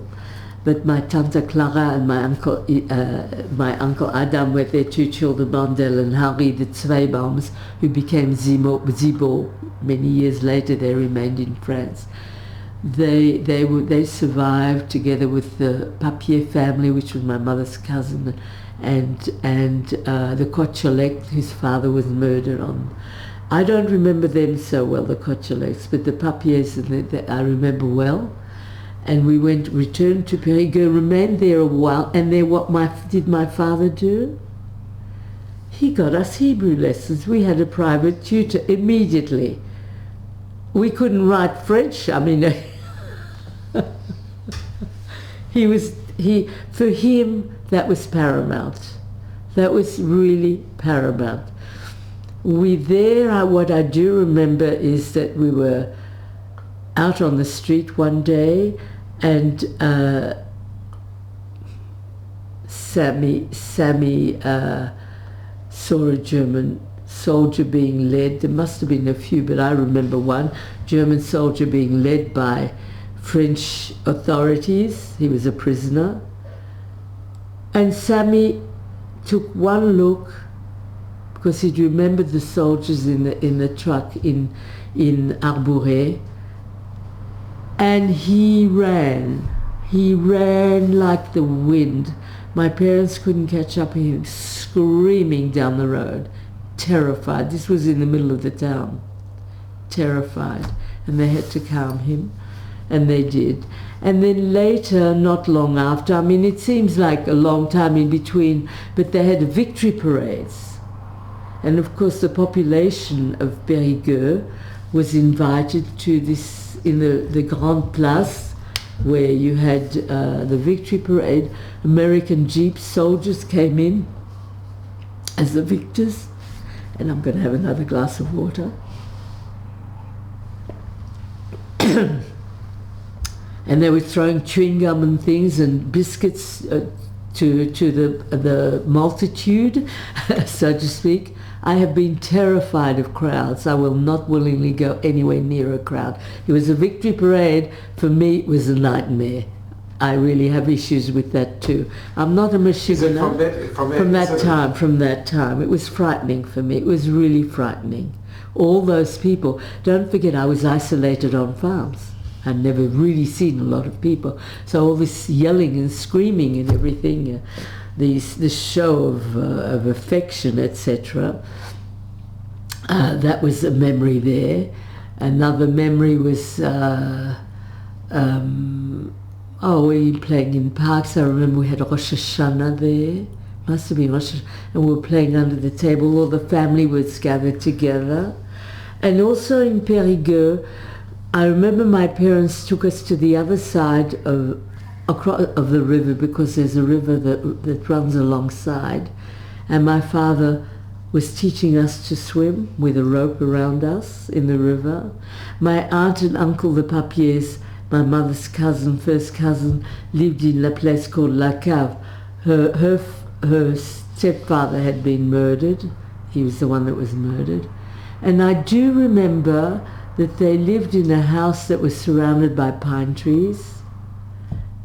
And my cousin, they had a little boy who was 3 or 4 years old, and he was angry with me for a reason. He threw a stone, and I have a mark still here. But there, on that side of the river, there was a big, it wasn't a normal house, it was big, many rooms. And it appears that there were young men and women who had survived the Holocaust, who had come from Poland and other places, had come to France, had finally found refuge after the war. When the war finished, they were brought for rest and recreation there. Now, and there was on the river, across from that house, which was like a guest house, I suppose, very big. I guess that's the best way of describing it. They had a restaurant, Café Dansant. They'd go there for socializing and rest and recreation, have coffees or whatever you could have at that time, and dancing. And I remember watching these young teenage Jews ever so jealous. So Miri, your family were very fortunate that the majority survived, which Absolutely is very rare. It's very amazing. Rare. It's miraculous. It really is. I mean, we had 3 generations, just our little unit alone. My grandparents, my mother's parents, my father and my mother, and Sammy and I. So with 3 generations, which is extraordinary, really. And the ones who were in Périgueux, who remained in Périgueux, with the exception of Monsieur Kocholek, they all survived as well. And they had moments of when the Nazis were there among them. Somehow or other they managed to survive. And I don't know how that happened. Because there are memorials in that part of France where they have Jews were transported to concentration camps and then to concentrate. No one was transported from France immediately. They were picked up and they were taken to camps to Cougourde and other camps besides Drancy and Pithiviers. And in fact, in the 1980s in Australia, friends had been to Strasbourg and to that region, to Alsace-Lorraine, and there was a concentration camp very close to Strasbourg. And when we came back after the war, my parents didn't know. They never mentioned it. No one knew. No one knew. Can I ask, when did your father first find out about what had happened to his family? I don't know. He never talked about it, but I do remember in Strasbourg my father taking me to the convoys that came in from Poland and Eastern Europe to see if any niece or nephew would have survived, because he wanted to adopt them. There was no one. No one survived. To this day, no one has survived. From that extended family? No one. Not one. We know they all ended up in Belzec.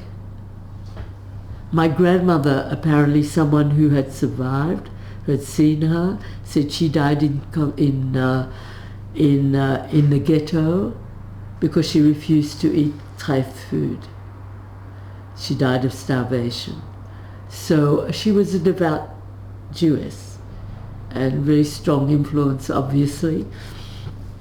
Strong-minded, but not one child, and there were many. They were big families, really big aunts and uncles, big families. And when did your father? And he never showed any sign. To us children, he never ever showed any sign of distress, or never. And you never discussed it? Never. When did? Too painful, and we didn't discuss it. People say, did you ever talk to your parents? I could have. We didn't want to hurt our parents. We didn't want to bring up things that we knew it was very painful as we were growing up. When did your father first make contact with his brother that went to America? Look, I think he made contact very soon after, because he was in America and he knew where he was. So I think he knew that he knew where to contact him, and he's probably sent a letter. And when did they first meet? After the 1956. War? It took so long to reunite. Yeah. That must have been a very, very emotional, special... It was but I had an uncle in Italy as well, because remember the uncle that he was going to Palestine with remained in Italy. And that was a story that he was picked up. His wife was pregnant, and he was picked up, and he was taken, and he was waiting to be taken away. He didn't know, or if he knew, and he said to the guard, "Look, my wife's expecting a baby any day, and I'd like to be there for the birth." And my uncle was a tall blonde man, not that it has anything to do with this, but he said, okay, he can go. When he's finished, when my aunt has given birth, he should come back. He didn't go back. He remained with my aunt. And they ended up in the mountainous regions where they were saved by policemen. And it's documented because there's a book written about that as well. But they survived the war. They had my cousin Ruthie Goldman, who was born in the country up in the mountainous regions, and a priest and a police helped. They were, I think, named Righteous in Italy, and and they survived. When did you reunite with them? Did you? I reunited in 1958. That's when I met my cousins, my family, my father's family, for the very first time. And how was that? But we were living in Australia. We were living in Australia. We left France. We returned to Strasbourg in 1945 to find that everything that my parents possessed and my grandparents had been plundered, and they didn't have that, but they had. My parents had been a young couple, had been married, wedding gifts, everything was in a cellar. My grandparents' business had been totally ransacked, and Sam and I were sent to school. But they spoke Alsacisch Deutsch. They spoke French, but Alsacisch Deutsch, which is a German dialect. And Sam and I were struggling without all the schooling that we missed. We were struggling. And so they put us into a private school where we worked on cards lessons. And there one of the teachers made a very anti-Semitic remark in front of Sammy, and we were four Jewish children and my brave little brother. And the teacher we had a history lesson, and she made some sort of anti-Semitic remark. And Sammy got up and said, "I'm Jewish." By that time we understood that we were Jewish. And myself and the other children also were Jewish, and got up and sat down. We went home, told our parents, and they went to the school, and the teacher was publicly dismissed because the mistress said she's not accepting that sort of behavior, and we were responsible for that. But I remember that my father, again, Sam and I were immediately given Hebrew lessons by the rabbi there. It was a rabbi because I've got at home, I have a book of the history of Jewish history book, but the biblical stories of in French. And I wasn't so happy about this, by the way. I wasn't such a good student. I was very indifferent, by the way. But so we had that, and we found an apartment, and anti-Semitism was alive and well in Strasbourg, because my parents overheard someone in a store say the Jews are all back, the Juden sind wieder da, sie sind nicht alle ausgebrannt, they have no been birth. So my parents said, that's it. We don't stay in Europe anymore, we have to get out of here. So they applied for America, but we were on a Polish quota, although we were displaced. And they applied for Australia because my grandfather's younger brother had left Strasbourg for Australia in 1936. So he acted as a guarantor for us. That was one of the things. Australia is a golden country and wonderful and welcoming, not so welcoming in that way to the Jews. You had to have a guarantor, you had to have work, had to have someone who would vouch for you. And my uncle vouched for us. So we left Strasbourg, that is my mother, my brother Sammy and my father, leaving my mother's parents behind. We were the only grandchildren. My mother was their only child. How could that have happened? How could my mother and father do it? But they did. They didn't want to remain in Europe for another minute longer than they needed to. And we ended up... Maybe the grandparents didn't want to go. They probably didn't want to go. They had an entire life. But as time went on, they did join us much later. They did join us a few years later in Australia. We did come to Australia. This shows us in Marseille with our very elegant winter coats, lapin, rabbit coats, with my mother and father walking in Marseille, waiting for the ship to come to Australia. And we were supposed to be on a ship called, my father had paid for a first-class passage because he'd managed to work, and we were able to better our lot in life. And he was able to do this, and I think his brother helped him. He didn't help him at this point in America. So we were going on this first ship that left France, Marseille, for Australia, Ville d'Amiens, and we're on the dock, and they calling out individuals and families who was coming, the passengers. 2 families left on dock side, us and another family I didn't know, and they said we couldn't get on.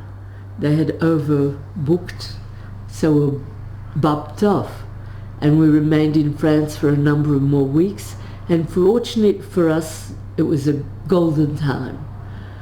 My parents decided that we were not going to stay in Marseille. We went to Nice, which is a very nice place, I think people will know. Promenade des Anglais.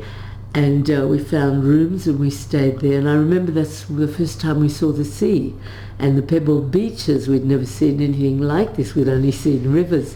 So it was wonderful. And again, swimming lessons. And my brother nearly drowned there because some boys were messing around. They pushed him accidentally into the water, and someone realized that what had happened, and they jumped in after him and pulled him out. He was a little boy of 7 then, and he was terrified. It was terrifying for us. But from Nice, my father made contact with his brother who was in Italy. So he came to Ventimiglia, which is on the border between France and Italy, and I met my Uncle Romek for the first time at the railway station in France, between France and Italy, and the guard who was in charge of the station was not willing to be, he wasn't very cooperative, and my father said, "My daughter's Milanese." He spoke Italian. He said, "My daughter was born in Milano. She's Milanese." Oh, well, all doors were open to us. We could do whatever we wanted. So we spent the day with my uncle on the station, and then he returned home to his wife and children. So that encounter... And we returned to... But it must have been... It was wonderful. Very emotional as well. It was very emotional. It was absolutely... And he gave me a few gifts, which I still have, and cherished. I love my Uncle Romek from the day I met him. Oh, well, not quite. The day I met him in France on the border. I know he was a wonderful man. So in a way, it was a good thing that you missed that boat.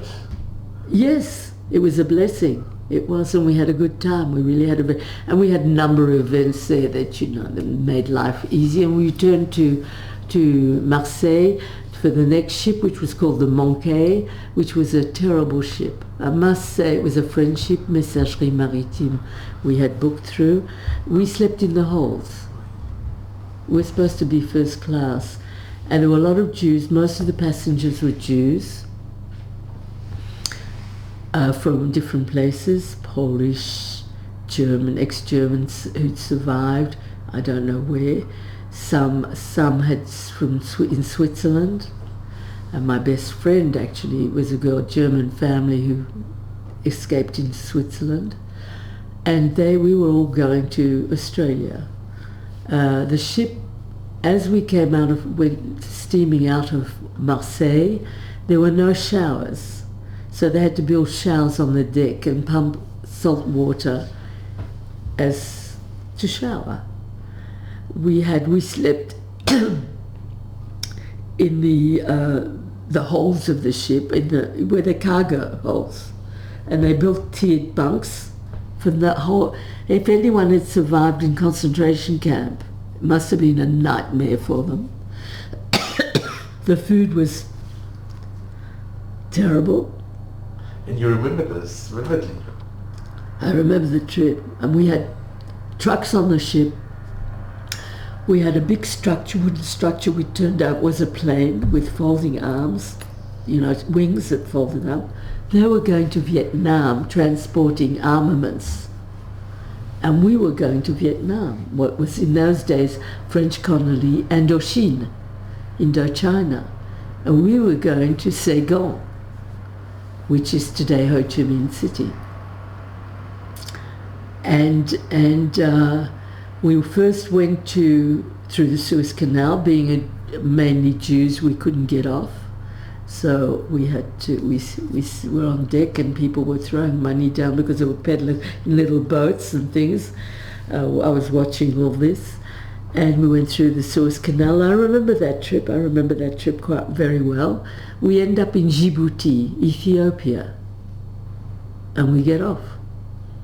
And we go to a market. Everybody gets off. And we go to this market, which my mother said was a poor little market. I remember there, but I don't remember the details of it. But my father disappears. He just goes away. Whether he told me what he was going to do, I have no idea. It was never talked about. But he did disappear. And then it was time to go aboard the ship,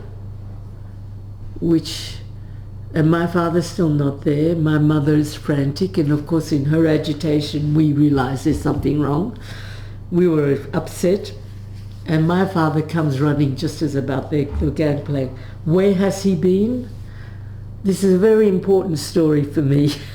Where has he been? He has found a Jewish community of Ethiopian Jews, Falashes, and he's in shul with them, sitting on the ground and speaking the Hebrew that he knows and reading the Torah, reading with you're having a service with them. And that was his way of visiting Ethiopia was, Djibouti. That was my father. He got back, and we came round after Djibouti. It was Singapore, and then Saigon. In Saigon, the entire complement of passengers were taken off. I believe there were soldiers on the. I don't remember. I just don't. Sam and I fared very well on that ship because we were French speakers and we were considered French children, so that the crew was very happy to look after us and give us extra food and things like that. So for my birthday, I celebrate my 9th birthday on that ship, and they made me a little cake, which I remember, and that was a big event for me. But we arrive in Saigon, they dump us literally in a military camp in what I thought was the middle of town. It probably was. And there we get segregated into a building, the men downstairs, the women upstairs, and we sleep on mats under mosquito nets under very primitive conditions. And how long are we there? No one knows. We're not given any information. And the food is in big cauldrons in the big grounds, because it was a military compound. And my parents were getting desperate because I was getting ill from mosquito bites. And they did everything to try and get away. We came into the middle of a war. The French were fighting the Viet Minh in those days. This is 1946, December of 1946. And I remember we went to the main, parents took us to this small city, and then there was, I remember the smell of frangipanis, my first banana. In fact, I may have this is Vietnam, this was Saigon. We were in a park on swings. In Saigon? Seesaw, in Saigon. My mother was very fashionable. She was a very good looking girl, by the way. This is on the boat? No, this was on the boat, my father. I have several photos of us on the boat. Can we have a look? This is history. Well, this was Nice, and this was Nice. Did you take that one of these? This was me with my mother on the Promenade des Anglais.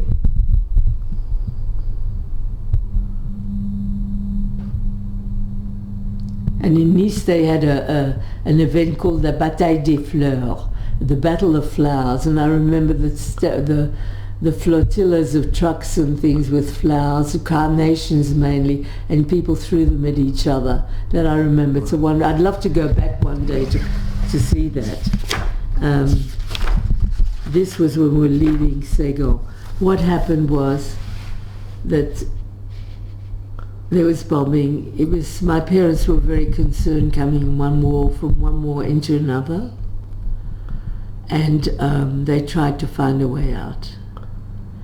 And they ran around from place to place to try and find a way out, either by ship, impossible, or by plane. And the Dutch consul happened to have a plane available. They spoke to them and they found that there was a plane available. It was a military plane, American military plane, and this is us aboard. If 40 people could pay the fare, that's when my father borrowed money from his brother. In America, his twin brother sent money so we could pay for seats, 40 people on this plane. Now, my mother sat her 2 children together. She gave away 1 seat. It's a amazing. So we left Saigon. We went first one night to Indonesia. Next night we came to Darwin in Australia, and we arrived in the middle of the night. Did you get off in Indonesia? We did. We had to. We slept the night in great big long... Do you know where in Indonesia? I've forgotten the name. I know the name if I see it.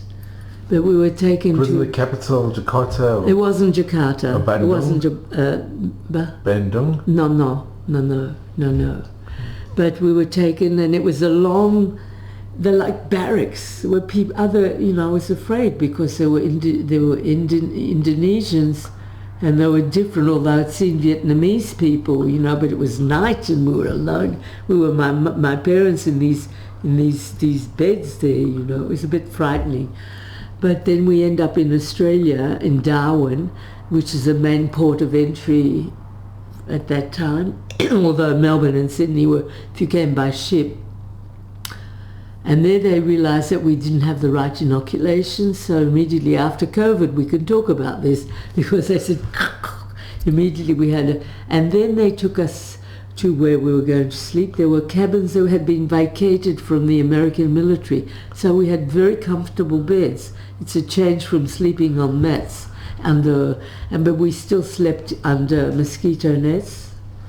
And then they took us to a reception in the middle of the night, with tables, great big trestle tables, 40 people, loaded with foods that I had never seen before. Fruit and things. Amazing. Absolutely amazing. And we were welcomed by the Australians. It was an amazing welcome for the 41 that came. And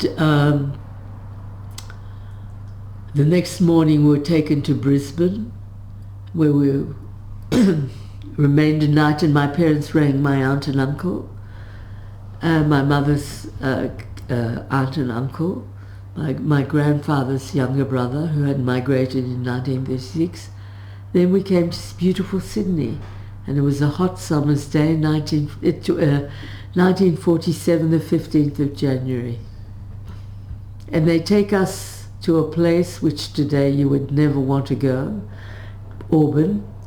And it's on the western side of Sydney, where Jews, really very few Jews, but my uncle was a tailor and he had a shop there, and he lived behind his shop. And that was our start to Australia. And I must say the Australians were very good, nice to us. We didn't speak any English. My parents spoke a number of languages. English wasn't one of them.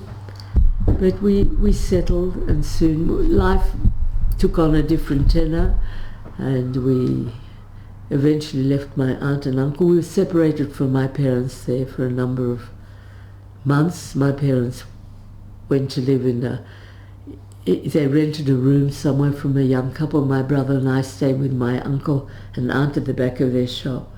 But within 14 days we were at school, so we had to start to learn English, etc., etc.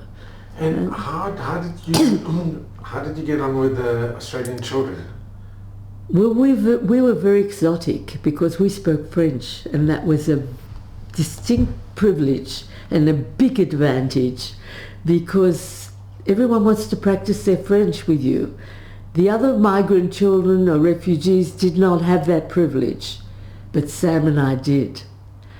And we were really made to feel very special, I suppose, because everyone wanted to say bonjour, and they wanted so we learned to speak it. For me it was longer. I thought English was a barbaric language. I knew my mother wasn't happy.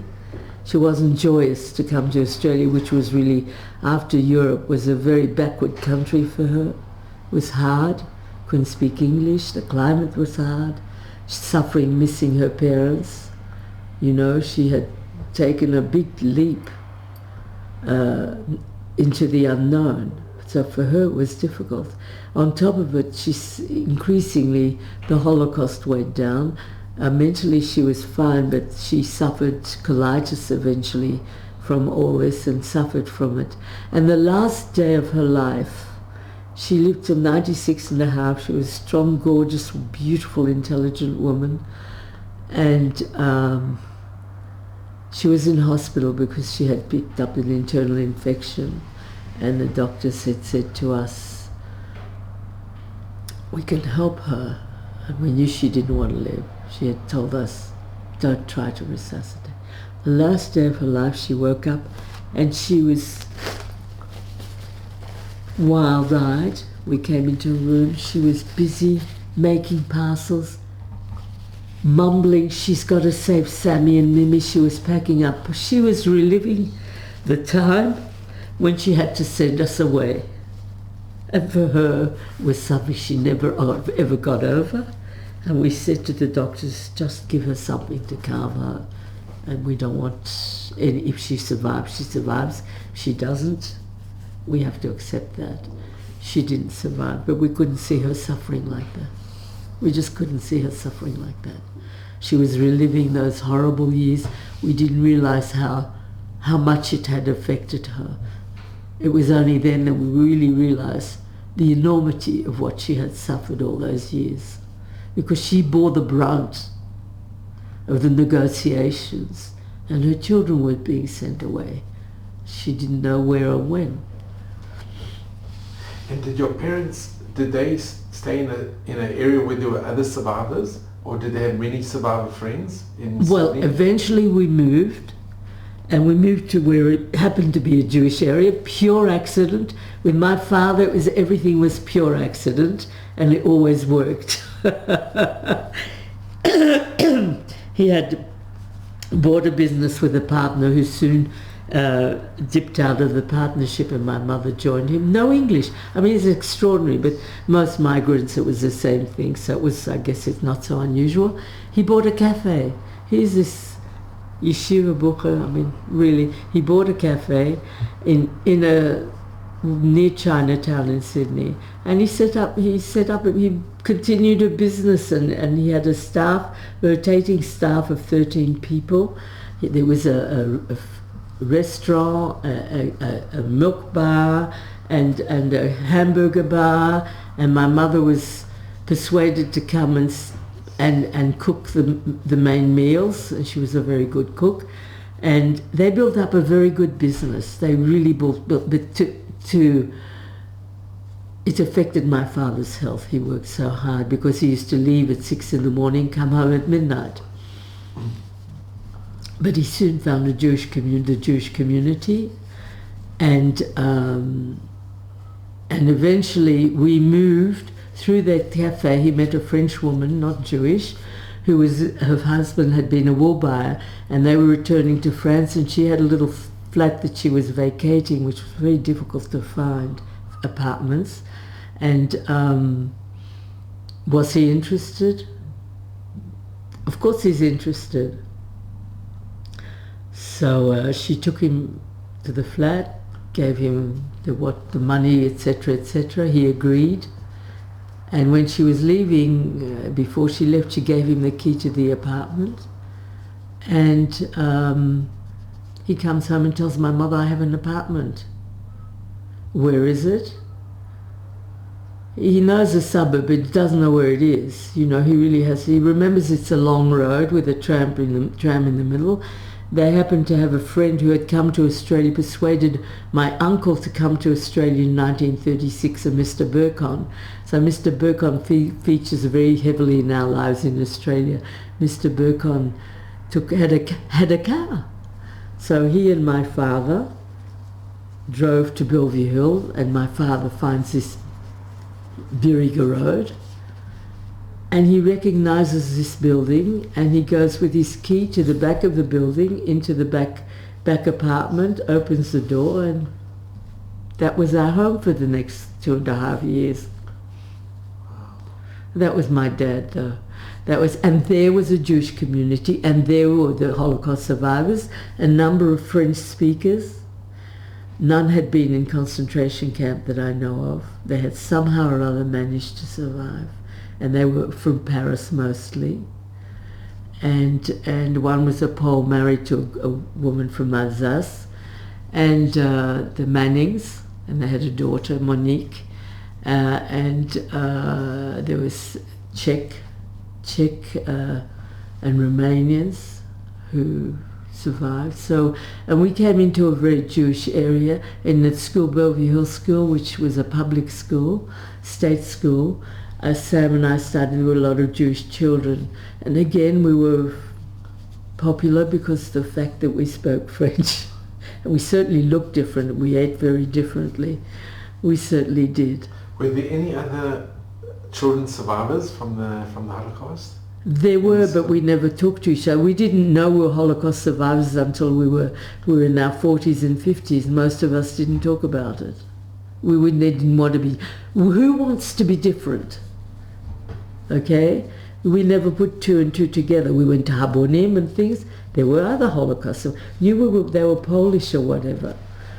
We never talked about it. And did you and Sam speak a bit about your experiences? No. No, never. Never. And with your parents, you never... No. I mean, something would come out maybe, but no, there was never a conversation, even as adults. And my husband, who is a Holocaust survivor, my best friend said to me in 2001, she said, I never knew anything about you. This was my closest friends. You never talked. We never knew. We knew you came from France, but we knew nothing else. And that was all of us. We're all the same. Number one, you don't want to be different, so you learn English rapidly. And the Australians really wanted you to shed your accent and learn to speak English properly, particularly the English Jewish girls that I befriended. I was never speaking correctly. They made sure that they corrected my English. But yeah.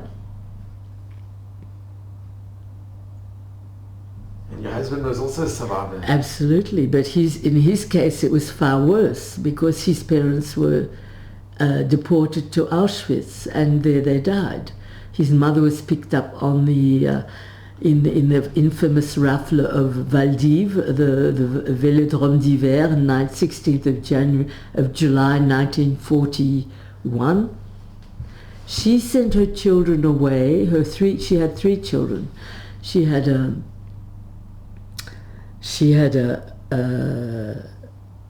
I'm trying to think of else.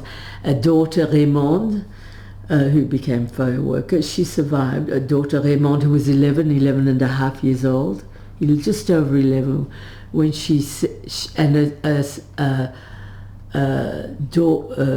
son of 8 and a half, Henri, and my husband, Léon, who was 7.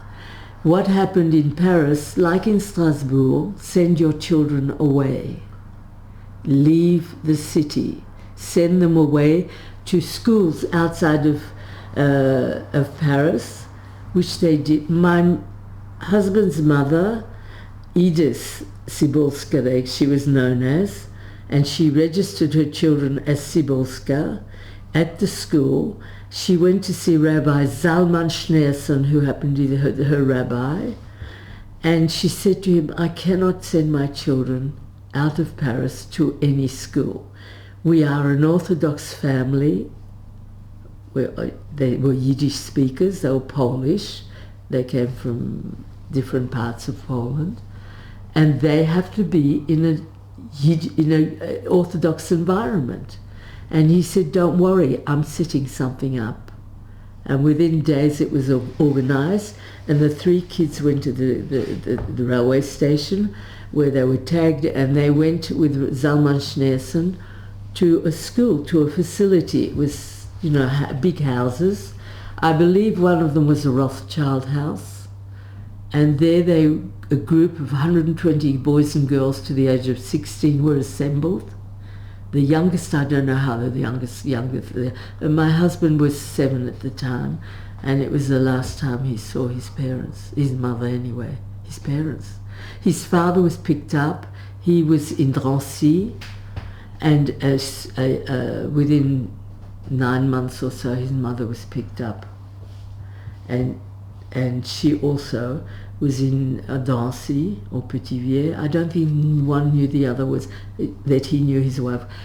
He remained in for 1 year, and they were deported within 10 weeks of each other. And they're on this book that's this size, but this thick, with 76,000 names of Jews that were this from German records, transported from France to Auschwitz, who never, very few returned. They have all the details from the German convoys, of the convoys through the German documentation, and that was Beate and Serge Klaasveld who did that work. And we met them in Australia. We met Beate in Australia, and we bought the book from her. My husband found it really very difficult to accept. That was his mother, late mother and father, Shimon and Edith Sibu Weitzelbaum.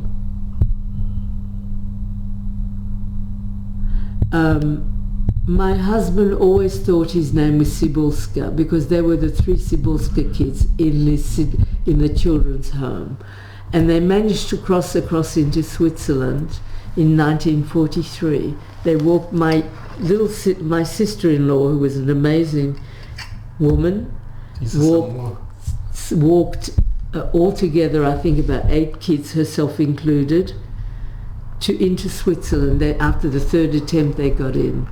That was her with her. This was after the war. This, I think.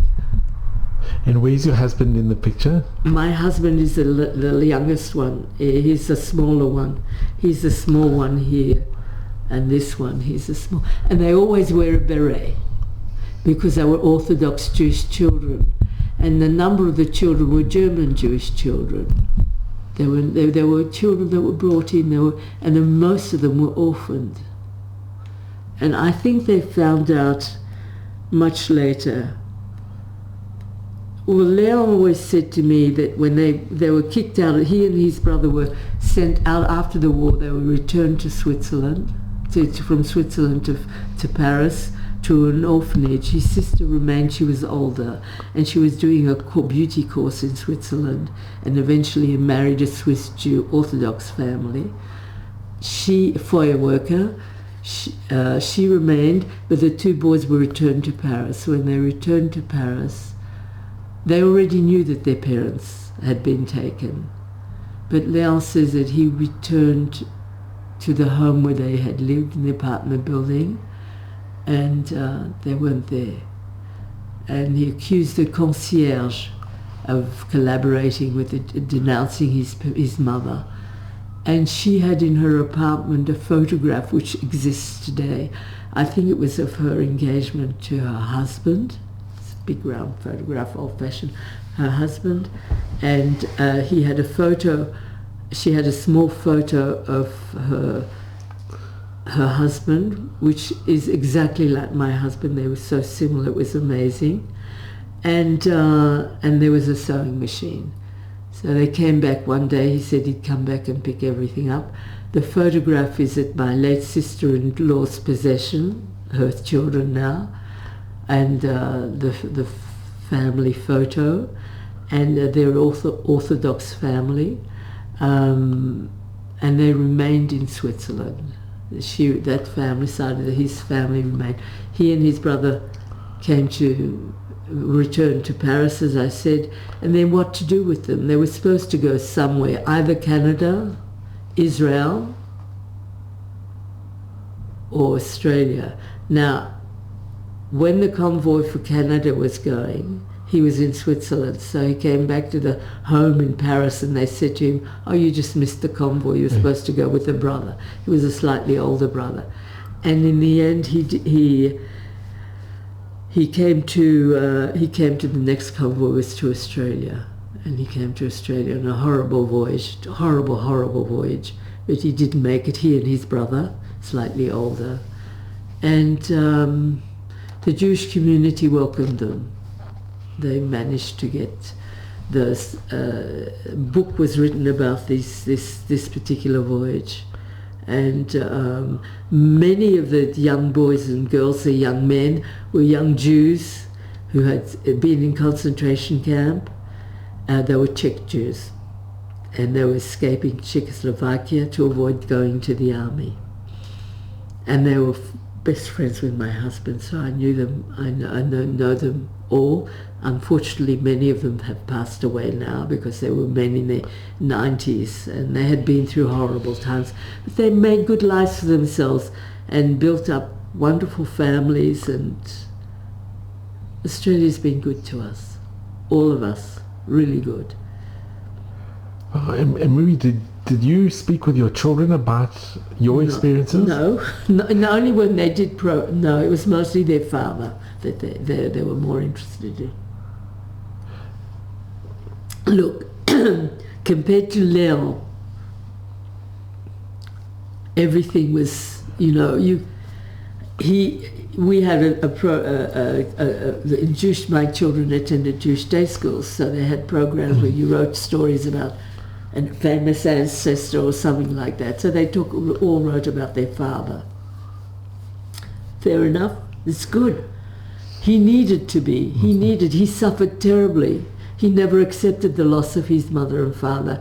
He told me one thing which I think you need to know that was very poignant, and I still get very emotional about it, that he used to go to the railway station and wait for his parents to come home. He never believed that they would never come home.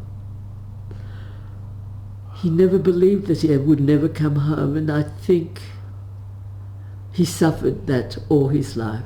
He had a very good life. He was a popular man. He was very outgoing. He was a beautiful, beautiful, beautiful man. Very tied to his Judaism. He was taken into a home in a couple where the wife was Orthodox, so that he maintained his religiosity, not his brother. His brother was a bit older and refused, and he went in another route altogether. But did they remain close? They did, and the sister as well. It was always I'm still connected very much to that family in England, particularly in England, in Geneva. The descendants are there, so I'm very, very connected to my niece in London, my sister-in-law's daughter, and one of them, the other one's in Geneva. So it's, yeah. So we have a beautiful picture, I think, of... Oh, that's Leo and me.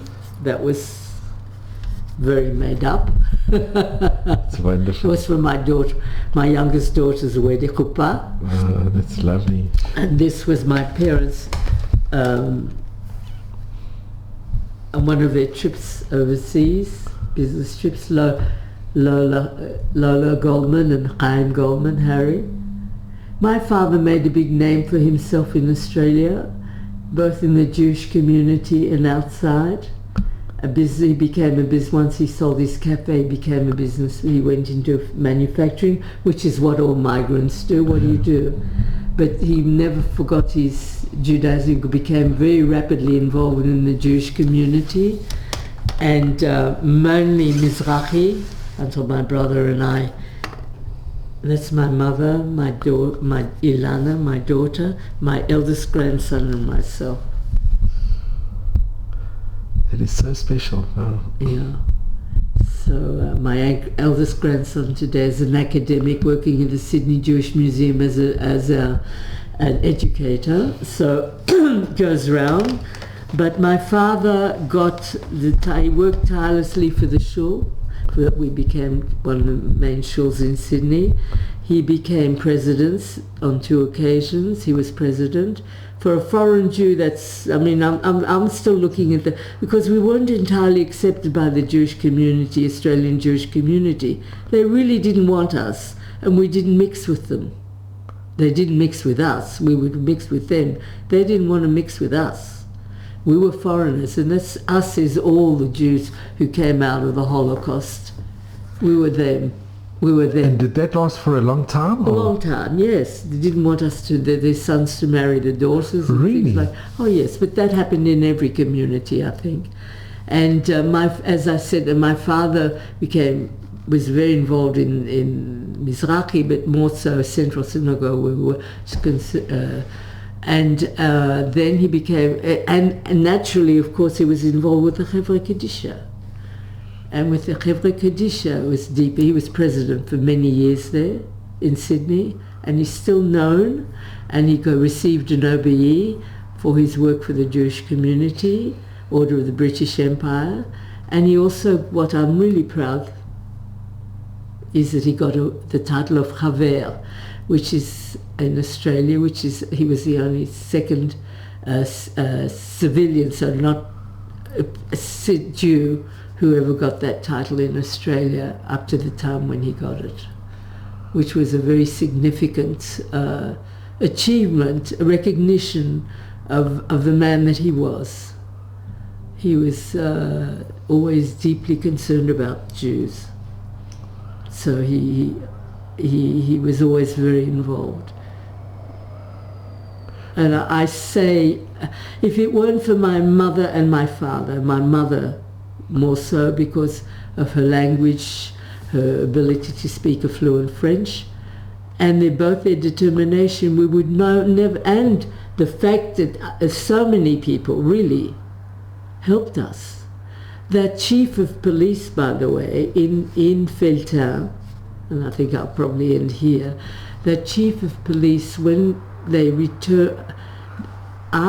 returned to Felton when the war ended, my parents, together with the other Jews that survived, wrote a testimony and signed their names to the fact that he had saved their lives by giving them information that they should run. And they also bought him a gift. My mother talked about coffee spoons, silver coffee spoons. When my parents returned in 1986-87, finally, I told you they had met all the people at that time, but they did not meet this policeman.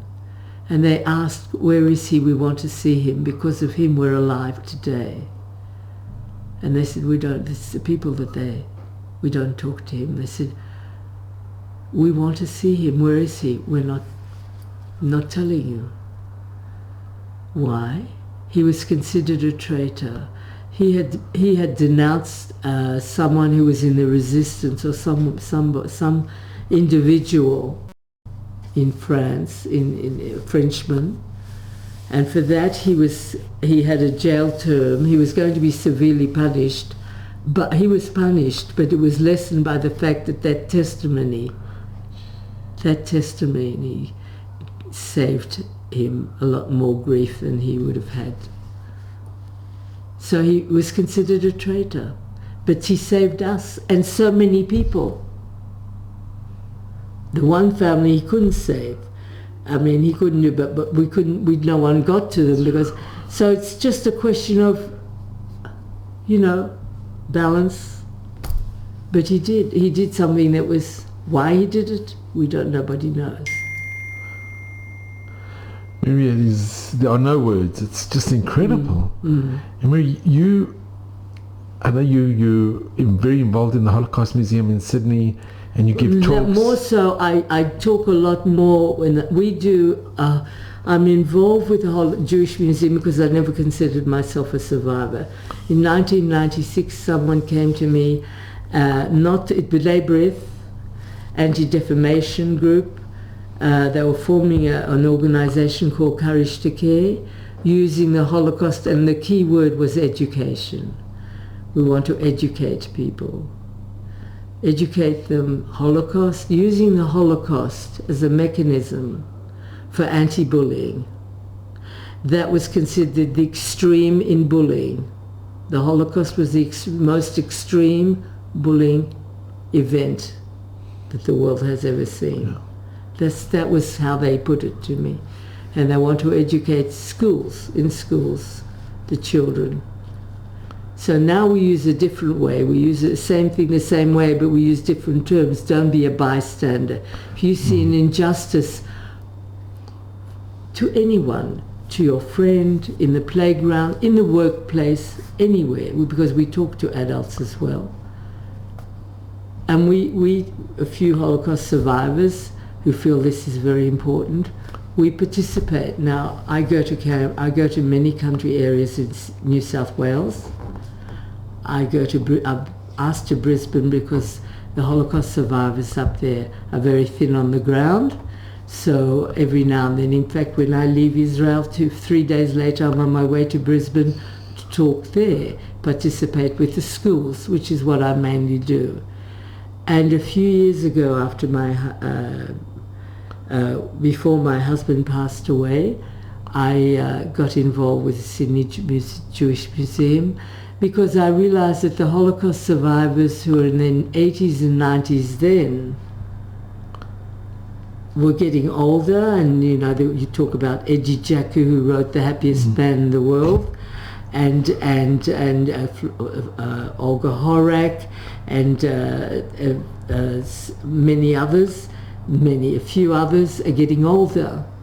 So and they were all in the camps, and it's harder for them. I'm amazed that they can do it for so long. They're extraordinary people, whom I know personally quite well. But a number of us were the younger ones, and we were the next kids on the block, so to speak. So I decided I'd join the museum, and they put me to work. So that's a different story. I can't separate easily anti-bullying from, but it's the same story, told different emphasis. But I've told you a lot more here than I ever talk about when I do, because I only get 20, 15, 20, if I'm lucky I get 30 minutes. The museum I get more, which is good. And can I ask, from the schools, do you get a good response to the children, and the children ask questions? Amazing, they do. They ask very, very, especially the younger ones, the ones who just go into high schools. They're not afraid, or the 12-year-olds, they're forever with asking about anti-Semitism, about many different things, about my Judaism. I was asked a few weeks ago, you're a Jew, how do you feel about it? And I said, I'm very proud. I wouldn't be anything else. Certainly, absolutely very proud to be a Jew. I would renounce it from the rooftops. I don't have a problem with it. We've achieved wonderful things. So that's how it is. And I was asked the other week, there's anti-Semitism in Australia? Is it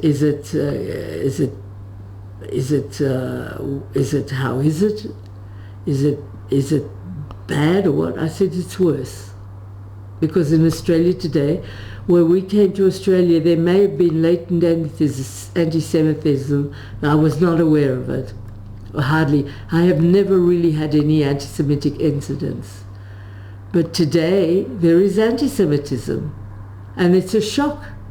It's a huge shock to me that in a tolerant society that Australians were wonderful, and they are wonderful, tolerant people. They're very laconic, it's changing. It's changing, and there is levels of anti-Semitism, incidents, which I find anathema. And I'm out there trying to show that I'm a proud Jew, and that my children, and that this cannot be tolerated. They've got to get to know who Jews are. We're normal people like everybody else, but our faith is we're the original faith. And when I can tell them that Jesus was a Jew, and if he came back today, he would also be in the firing line. It makes an impression, for sure. I don't do that often, very rarely, but I have done it. So I just want to thank you very, very much. Oh my God, it's wow. No. If you can just. Okay. I just want to really thank you. There really are no words, and I'm so grateful. I'm so incredibly grateful. Shame I've kept you so long, but it is just unbelievable. It is not only miraculous, but your parents were the most courageous, and you and your brother are so courageous, and your husband. It's just. Well, my husband was very courageous. Your story, your life is just.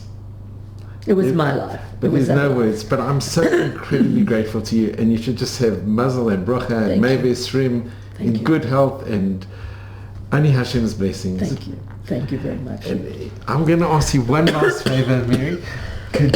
What message do you impart to your children and grandchildren? Well, I don't know. Be strong, be yourself, be honest, be true to yourself. I'd like to think that I want my grandchildren to be Jews, to remain to know. But they can't know unless you teach them and you encourage them. And you are such an example. You are the iconic example. Thank you so Thank much. you very much. Thank you very much.